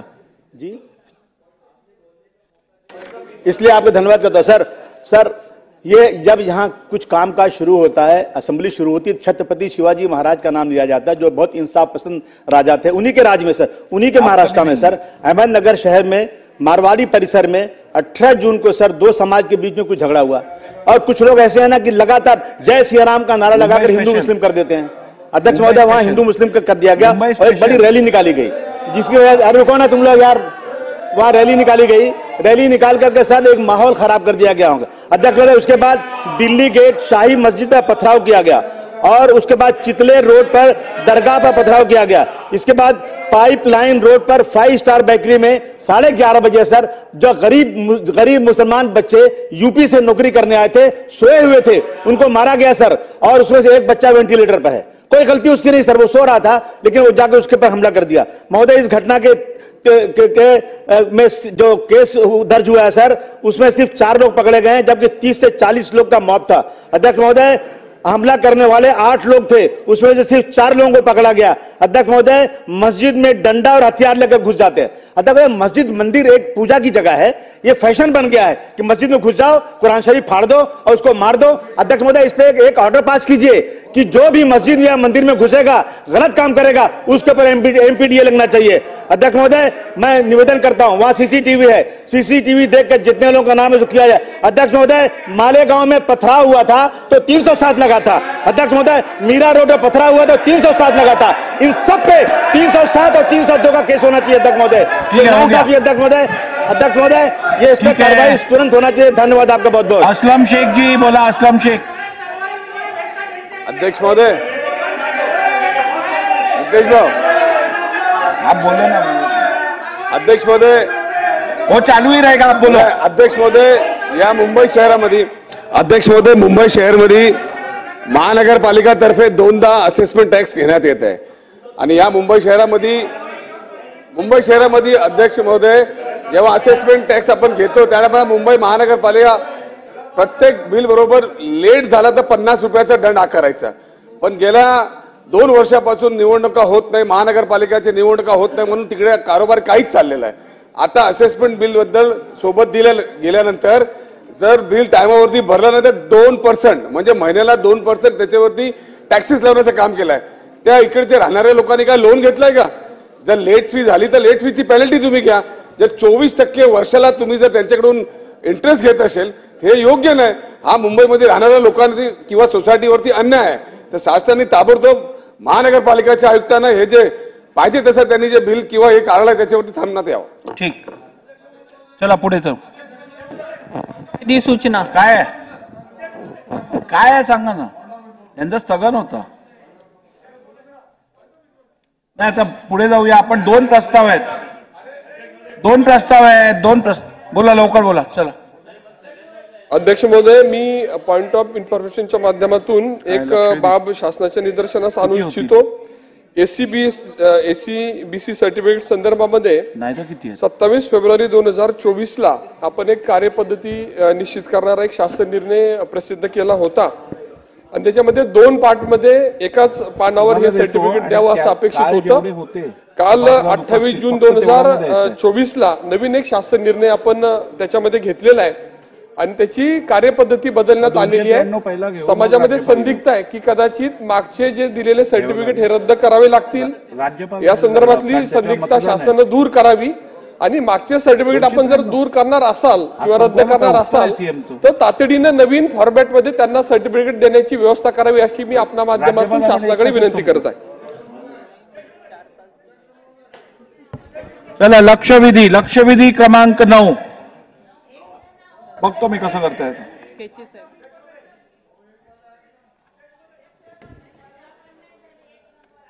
रोडार कोण आहे, कोणाची आहे 9? ओ केचे साहेब, चला तुमची आहे ना 9 नंबर। येतात वरती आहेत, वरच्या सभागृहात। अध्यक्ष महोदय, सभागृहात आहेत मंत्री, येणार आहेत। लक्षवेधी क्रमांक 9 अध्यक्ष महोदय वितरित केल्याप्रमाणे अध्यक्ष महोदय, या देशाचे सन्माननीय पंतप्रधान नरेंद्रजी मोदी साहेबांच्या संकल्पनेतून हर घर नल, घर घर पाणी, जल जीवन मिशनच्या माध्यमातून हा देश पाण्यापासून कोणतंही गाव राहू नये या भावनेतूनच जल जीवन मिशनच्या माध्यमातून आर्वी, आष्टी, कारंजा, माझ्या आर्वी विधानसभा मतदारसंघातील हे तीनही तालुके 104 ठिकाणी या योजना राबवत असताना मोठ्या प्रमाणामध्ये भ्रष्टाचार, अधिकारी सुद्धा या भ्रष्टाचारामध्ये समाविष्ट आहेत. कंत्राटदार आणि अधिकारी यांचं संगनमत आहे. या विविध योजनेमध्ये 104 गावामध्ये सुद्धा अधिकारी आणि कंत्राटदार, अधिकारी सुद्धा कंत्राटदार आहेत. वेळोवेळी अनेक गावागावातून सरपंचाचे फोन जातात, निकृष्ट दर्जाचे काम होतात. कोणताही अधिकारी त्या गावामध्ये जाऊन पाहत नाही. अनेक तक्रारी झाल्यात. मी सुद्धा अनेक वेळा अधिकाऱ्यांना फोन केलेत. उलवाबुलीचे उत्तर देतात, कारण का कंत्राटदार आणि तेच अधिकारी त्यामध्ये असल्यामुळं कोणत्याही तक्रारीकडे लक्ष दिलं जात नाही. म्हणून माझी प्रामुख्याने मागणी आहे, जे कंत्राटदार आणि कंत्राटदार अधिकारी जसं कार्यकारी अभियंता आहेत, उपविभागीय अभियंता आहेत, या माध्यमातूनच त्यांचं निलंबन होणं गरजेचं आहे. आणि जे अधिकारी आहे हे काळ्या यादीमध्ये जोपर्यंत येणार नाही, कारण का तेच ते अधिकारी वेळोवेळी हे कंत्राट घेतात. पाणी पुरवठ्याच्या योजना निकृष्ट दर्जाच्या होत असताना आता प्रत्येक गावामध्ये खोलीकरण केलं जाते, त्याच्यामध्ये पाईप टाकले जातात, लेवल केलं जात नाही आणि वरून कॉन्क्रिटिंग केलं जात नाही. अनेक गुरंढोरं त्या ठिकाणी मेलेले आहेत, लहान मुलं पडलेले आहेत. अशा अवस्थेत अधिकाऱ्यांना फोन केल्यानंतर कोणी त्या ठिकाणी येत नाही, कारण का कंत्राटदार आणि अधिकारी हे एकच असल्यामुळं त्या ठिकाणी दुर्लक्ष केल्या जातात. म्हणून जे अधिकारी याच्यामध्ये गुंतलेले आहेत, ज्या अधिकाऱ्यांना स्वतः कंत्राटदारासोबत मिलीजुली असं एकंदरीत वातावरण निर्माण केलेलं आहे, त्या ठेकेदारांना त्या ठिकाणी निलंबन करणं गरजेचं आहे, काळ्या यादीमध्ये टाकणं गरजेचं आहे. आणि जे अधिकारी कंत्राटदारासोबत संगनमत केलेला आहे, कार्यकारी अभियंता आणि उपविभागीय अधिकारी यांना तात्काळ निलंबित करून जे कंत्राटदार आहे यांना काळ्या यादीमध्ये टाकणार का, हा माझा प्रश्न आहे. माननीय अध्यक्ष महोदय, माननीय आमदार दादाराव केचे साहेबांनी आर्वी आणि आष्टी व कारंजा या तालुक्यातील जलजीवन मिशन अंतर्गत 142 गावामध्ये जी निविदा प्रक्रिया झाली आहे, त्याच्या बाबतीमध्ये ज्या सदस्यांना बोलायचं नाहीये त्यांनी त्यांचे माईक बंद करावे. दाबा ते परत. या बाबतीमध्ये तक्रार या ठिकाणी माझ्याकडे अध्यक्ष महोदय माझ्याकडे ही तक्रार माननीय आमदार महोदयांनी 6/12/2022 साली केली होती. त्याच्यानंतर मी माहिती घेतल्यानंतर त्यांनी प्रधान सचिवांकडे सुद्धा अशाच पद्धतीची तक्रार केली होती. त्यांनी तक्रार केल्याच मी तात्काळ चौकशीचे आदेश खाली सीओ साहेबांना दिले आणि आमदार साहेबांना सुद्धा त्या गोष्टीची माहिती आहे की 2022 साली केलेल्या या तक्रारीमध्ये आदेश केल्यानंतर आपण थांबलो नाही, तर त्याच्याकरता आपण एक समिती सुद्धा सीओच्या मार्फत त्या ठिकाणी स्थापन केली. सीओनी समिती दिल्यानंतर समितीने जो अहवाल पाठवला त्या अहवालामध्ये वेगळे कारण या ठिकाणी आहे. आमदार साहेबांनी सांगितले की 142 गावांमध्ये ही काही ग्रीडची योजना नाही अध्यक्ष महोदय, ह्या योजना ज्या आहे वेगळ्या गावाच्या योजना आहे. त्यामुळे इथेच नाही तर महाराष्ट्रामध्ये बऱ्याच कॉन्ट्रॅक्टरांना 1च्या ऐवजी 10 कामं, 12 कामं, 15 कामं मिळाली. याचं कारण कामांची संख्या एवढी आहे की त्याच्यामध्ये कॉन्ट्रॅक्टर आपल्याला पाहिजे तेवढे उपलब्ध झाले नाही, त्याच्यामुळे बऱ्याच लोकांना 10 कामं काय 20-20 कामं पण गेलेली आहेत. हे नम्रतेने मी मान्य करतोय. दुसरी महत्वाची गोष्ट म्हणजे या ठिकाणी टीपीआयच्या मार्फत आपण टीपीआय केल्याशिवाय आपण बिल अदा करत नाही. त्यामुळे आमदार महोदयांनी जे सांगितलं की यांना बिलं देऊन टाकली, तर बिलं काय रस्त्यावर पडली नाही, पैसे काय रस्त्यावर पडलेले नाही आहे.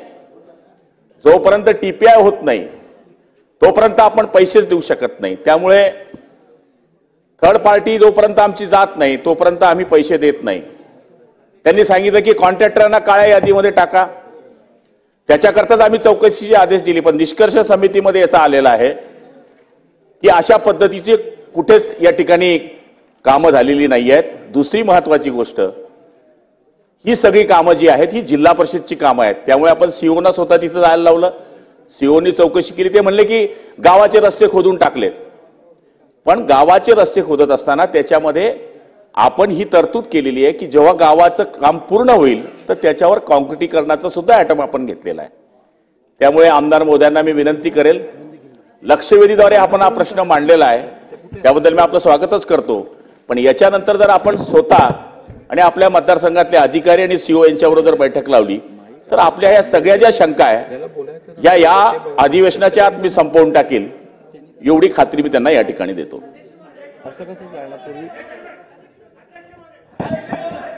त्यांचा हात वर केला. बोला. सन्माननीय केचे साहेबांनी जो प्रश्न आपल्या विधानसभा मतदारसंघापुरता विचारला असला तरी हा प्रश्न आणि प्रश्नाचं गांभीर्य पूर्ण महाराष्ट्रामध्ये आहे. मान्य मंत्री महोदयांनी सांगितलं की ही योजना जरी आपण घाईघाईने करण्याचा प्रयत्न केला आणि एकेका कॉन्ट्रॅक्टरला 10-10, 20-20 कामं, पूर्ण चुकीचं येऊ नये, मी घाईघाईने बोललो नाही. मी हे मान्य केलं की पूर्ण देशभरामध्ये आणि राज्यभरामध्ये या योजना सुरू आहेत. त्यामुळे एक एक कॉन्ट्रॅक्टरला 10-10, 15-15 कामं गेलेले आहेत. हे सगळीकडे रेकॉर्डर आहे की जे कामाचा जेव्हा डीपीआर करण्यात आला, अध्यक्ष महोदय, अनेक ठिकाणी 1 लाख लिटरची योजना होती, त्याची आवश्यकता 10 लिटरची असताना सुद्धा 1.5 लाख 2 लाखचा डीपीआर केला. म्हणजे तुम्हाला पुन्हा 2 वर्षांनी नवीन योजना करावं लागेल. अशा ठिकाणी काही ठिकाणी आणि आता मान्य मंत्रिमंडळाने सांगितलं की पूर्ण 15व्या वित्त आयोगामध्ये किंवा आमदार फंडामध्ये किंवा जिल्हा विकास निधीमधून जे रस्ते गावामध्ये केले होते ते रस्ते पूर्ण तोडून टाकले. अध्यक्ष महोदय, वारंवार आम्ही सीओला तक्रारी केल्या, सीओनं सुद्धा दौरे केले, मान्य केलं. रस्ता जर बाजूने केला असता तर माझा स्पेसिफिक प्रश्न असा आहे अध्यक्ष महोदय,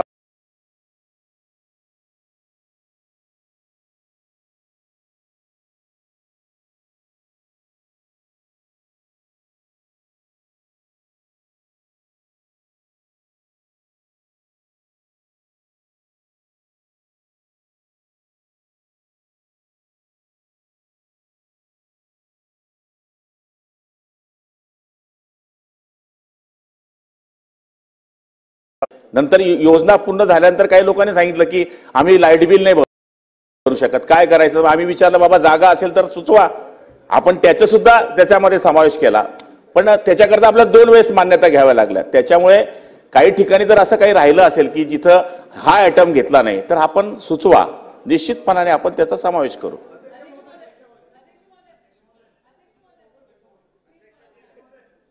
अध्यक्ष महोदय, मंत्री महोदय अतिशय सकारात्मक माहिती देत आहेत. आम्ही गेल्या अधिवेशनामध्ये पण मंत्री महोदयांना जल जीवन मिशनच्या संदर्भात काही गोष्टी लक्षात आणून दिल्या. पण अध्यक्ष महोदय, आम्ही सगळ्यात पूर्ण सभागृहाची ही जी भावना, ही जो जल जीवन मिशनची जी योजना आहे ना, फार अतिशय चांगल्या भावनेने ही योजना सुरू केली गेलेली. पण आता जसं मंत्री महोदयांनी सांगितलं की खूप एका कॉन्ट्रॅक्टरला 18-18, 19-20 कामं गेलेले हे त्यांनाही माहिती आहे. पण त्या कॉन्ट्रॅक्टरकडे अकाउंटेबिलिटीच राहिलेली नाही. त्यांनी पहिलं काम खोदून ठेवलेलं आहे आणि 20 साठी पण तो पैसे, 20व्या कामासाठी तो पैसे एन्जॉय करतो, अशी परिस्थिती निर्माण झालेली आहे. आम्ही मध्ये जिल्हा परिषद सीओ सिंधुदुर्ग यांच्याकडे पण त्याची बैठक घेतली. सगळ्या कॉन्ट्रॅक्टरांना समोर बसवलं, कोणाकडेच उत्तर नव्हतं अध्यक्ष महोदय. आणि या एका योजनेमुळे गावागावामध्ये मोठ्या प्रमाणामध्ये नाराजगी पसरलेली आहे. लोक आज सगळ्या बाबतीचा विरोध सुरू केला. म्हणून मी मंत्री महोदयांना सांगेन की त्यांच्यासारखा कार्यक्षम आणि कडवट शिवसैनिक असलेला मंत्री आहे, म्हणजे तुकडा पाडणारा मंत्री आहे, म्हणजे जास्त विचार करणार नाही, याचा अनुभव आणि इतिहास त्यांचा आहे. म्हणून त्यांना मी विनंती करतो की तुम्ही मंत्री महोदय जोपर्यंत ग्राउंडवर उतरत नाही, जिल्ह्यामध्ये माहिती घेत नाही, हे अधिकारी तुमच्यापर्यंत काय माहिती पोहोचवतात यावरच आमचा प्रश्नचिन्ह आहे. म्हणून या बाबतीमध्ये मंत्री महोदय प्रत्येक जिल्ह्याचा आढावा घेणार का, आणि हे सगळे जे कॉन्ट्रॅक्टर आहेत त्यांच्याकडून काहीतरी अकाउंटेबिलिटी असली पाहिजे अध्यक्ष महोदय. याबाबतचा हस्तक्षेप सन्माननीय मंत्री महोदय करणार का, असे माझे दोन प्रश्न आहेत. माननीय राणे साहेबांनी काल परवाकडेच मला लॉबीमध्ये त्यांच्या या मतदारसंघामधला विषय सांगितला होता, आणि काही ठिकाणी आपण पाहिलं की आपण मागच्या काळामध्ये अशी एक राणेसाहेब तयार केलं होतं की आपण ग्रुप टेंडर करावं पूर्ण तालुक्याचं आणि मोठ्या एजन्सीला द्यावं.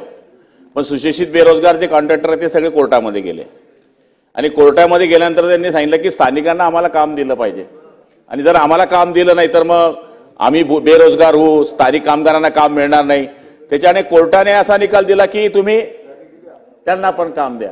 त्याच्यामुळे आपण जे म्हणताय त्याच्याकडे बीड कॅपॅसिटी जेवढी आहे त्या बीड कॅपॅसिटीच्या आधारावर आपण त्यांना कामं देण्याचे प्रयत्न केला. काही ठिकाणी कामं रखडलेली, आणि आपण काल परवाकडे मला बोललेत, पण आपली जी सूचना योग्य आहे की जिल्ह्यावाईज अधिवेशनाच्या आत जितके जवळपास 10-15 जिल्हे मला जेवढ्या बैठका घेता येतील त्याच्या बैठका निश्चितपणाने आपण या ठिकाणी घेऊ, आणि अधिकाऱ्यांच्या यंत्रणाच्या नियमित बैठका आम्ही नेहमी घेत असतो. पण तरी सुद्धा स्थानिक जर आमदारांना मी बोलवलं तर माझ्याकडनं का डिपार्टमेंटकडनं काय चुकी होते, कॉन्ट्रॅक्टरकडनं काय चुकी होते, कारण की हे मिशन आहे आणि हे मोदीजींचं स्वप्न आहे, हे लोकांचं स्वप्न आहे. याच्यामध्ये जर आमच्या चुका होत असतील ना आपल्यासारखे महोदय मला सूचना करत असतील तर मी त्याच्यामध्ये दुरुस्ती केली पाहिजे, कारण की हे याच्यानंतर कधी होणार नाही.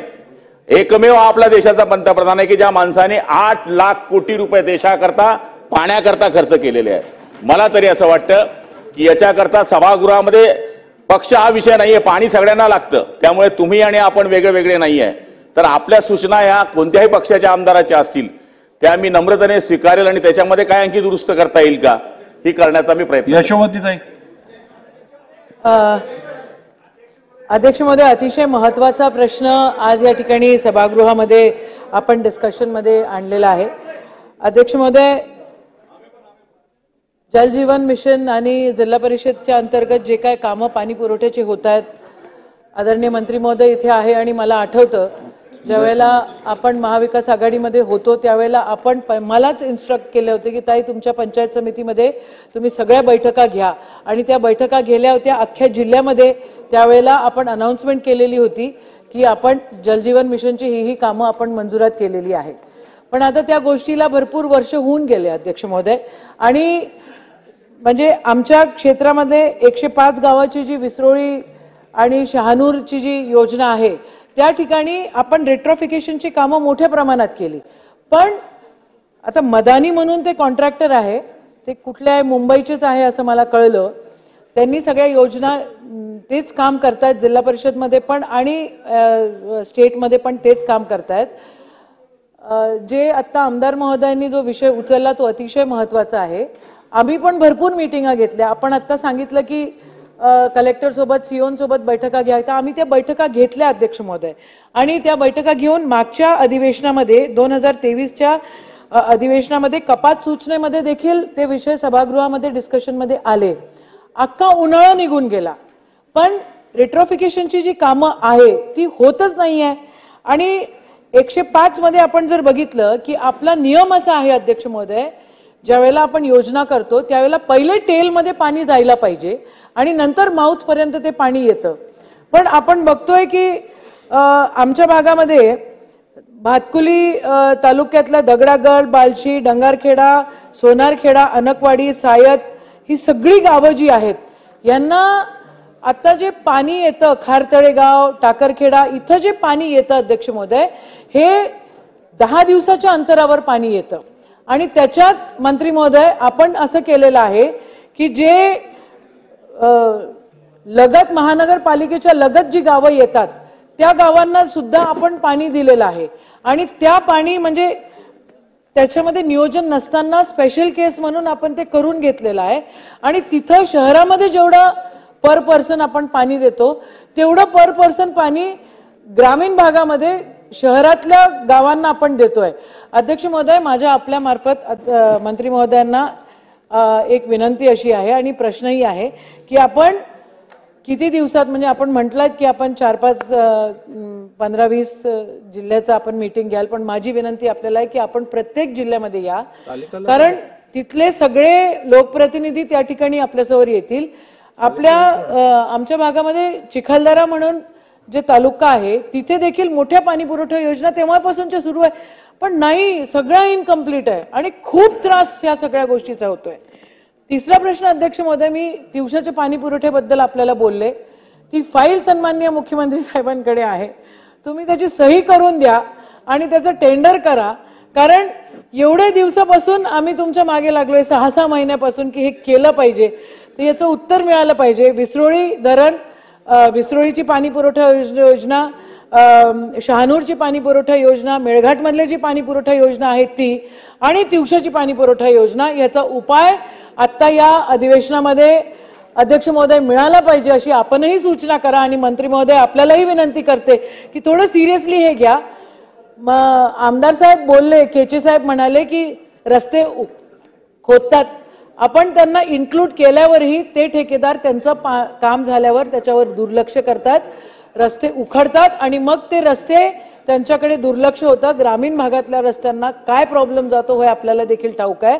ते अनिवार्य असावं, आपल्या बैठका प्रत्येक जिल्ह्यात व्हावा आणि लवकरात लवकर मी जे 2-4 पाणी पुरवठ्यांची नावं घेतली ती कामं आणि सन्माननीय मुख्यमंत्री साहेबांकडची ती फाईल त्याचं लवकरात लवकर करावी अशी विनंती. अध्यक्ष महोदय, हा प्रश्न आहे ना आर्वी, आष्टी आणि कारंजा एवढ्या पुरता मर्यादित होता, पण ताईंनी पूर्ण अमरावती जिल्हा सांगितला आहे. त्या आमच्या भगिनी आहेत आणि त्यांनी दिवसाच्या बाबतीमधला जो विषय सांगितला आहे ते तर आपण मुख्यमंत्र्यांकडनं युडीकडची ती योजना आहे, त्याच्यामुळे नगर उत्थानमधून त्याला पैसे उपलब्ध होणार आहे. आणि मुख्यमंत्र्यांना तुमच्या समोरच मी विनंती केली ताई, असं काही नाही की तुम्ही आल्या, मी मुख्यमंत्री मोदयांना सांगितलं की ताईंचं हे काम करा. पण इतर जे तुमचे विषय आहे त्याच्याकरता आपण ज्या चंद्रपूरची जी जिल्ह्याची बैठक लावली, राणे साहेबांच्या मतदार जिल्ह्याची बैठक लावली आहे, तुमची बैठक लावू, कारण की हे प्रश्न बैठकीशिवाय बऱ्यापैकी सुटणार नाही. अधिकारी आणि तिथले आमदार, म्हणजे तुम्हीच नाही तर अमरावती जिल्ह्याचे जेवढे आमदार असतील ते कोणत्याही पक्षाचे असले तर त्यांना बोलून आपण एवढ्या 15 दिवसाच्या आज सगळ्या बैठका संपवू. राजेश पवार. अध्यक्ष महोदय, धन्यवाद. अध्यक्ष महोदय, भारताचे पंतप्रधान आदरणीय श्री नरेंद्र मोदी साहेबांच्या माध्यमातून सुरू झालेली जल जीवन मिशन योजना अत्यंत महत्वाकांक्षी असून विशेष करून ग्रामीण भागासाठी या योजनेची फार गरज होती. आज सुद्धा अध्यक्ष महोदय, ग्रामीण भागामध्ये साधारणतः 60 ते 70% लोकसंख्या ही विकत घेऊन पाणी पिते आणि आताच अनेक सदस्यांनी उपस्थित केल्याप्रमाणे या जलजीवन मिशनच्या गुत्तेदारांनी गावातील संपूर्ण रस्ते हे मधोमध सेंटरमधून त्या ठिकाणी खोदून ठेवलेले आहेत. आणि जेव्हा मी आमच्या नांदेड जिल्हा परिषदेच्या सीओ मॅडमना बोललो, त्यांनी सांगितलं की बऱ्याच एस्टिमेटमध्ये रस्ते पूर्वत करण्यासाठीचे निधीचं प्रयोजन केलं गेलं नाही.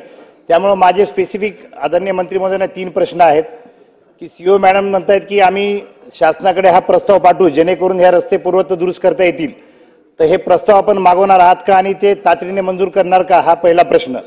दुसरा प्रश्न अध्यक्ष महोदय, सन्माननीय सदस्य नितीजी राणे साहेबांनी सांगितल्याप्रमाणे एका गुत्तेदाराने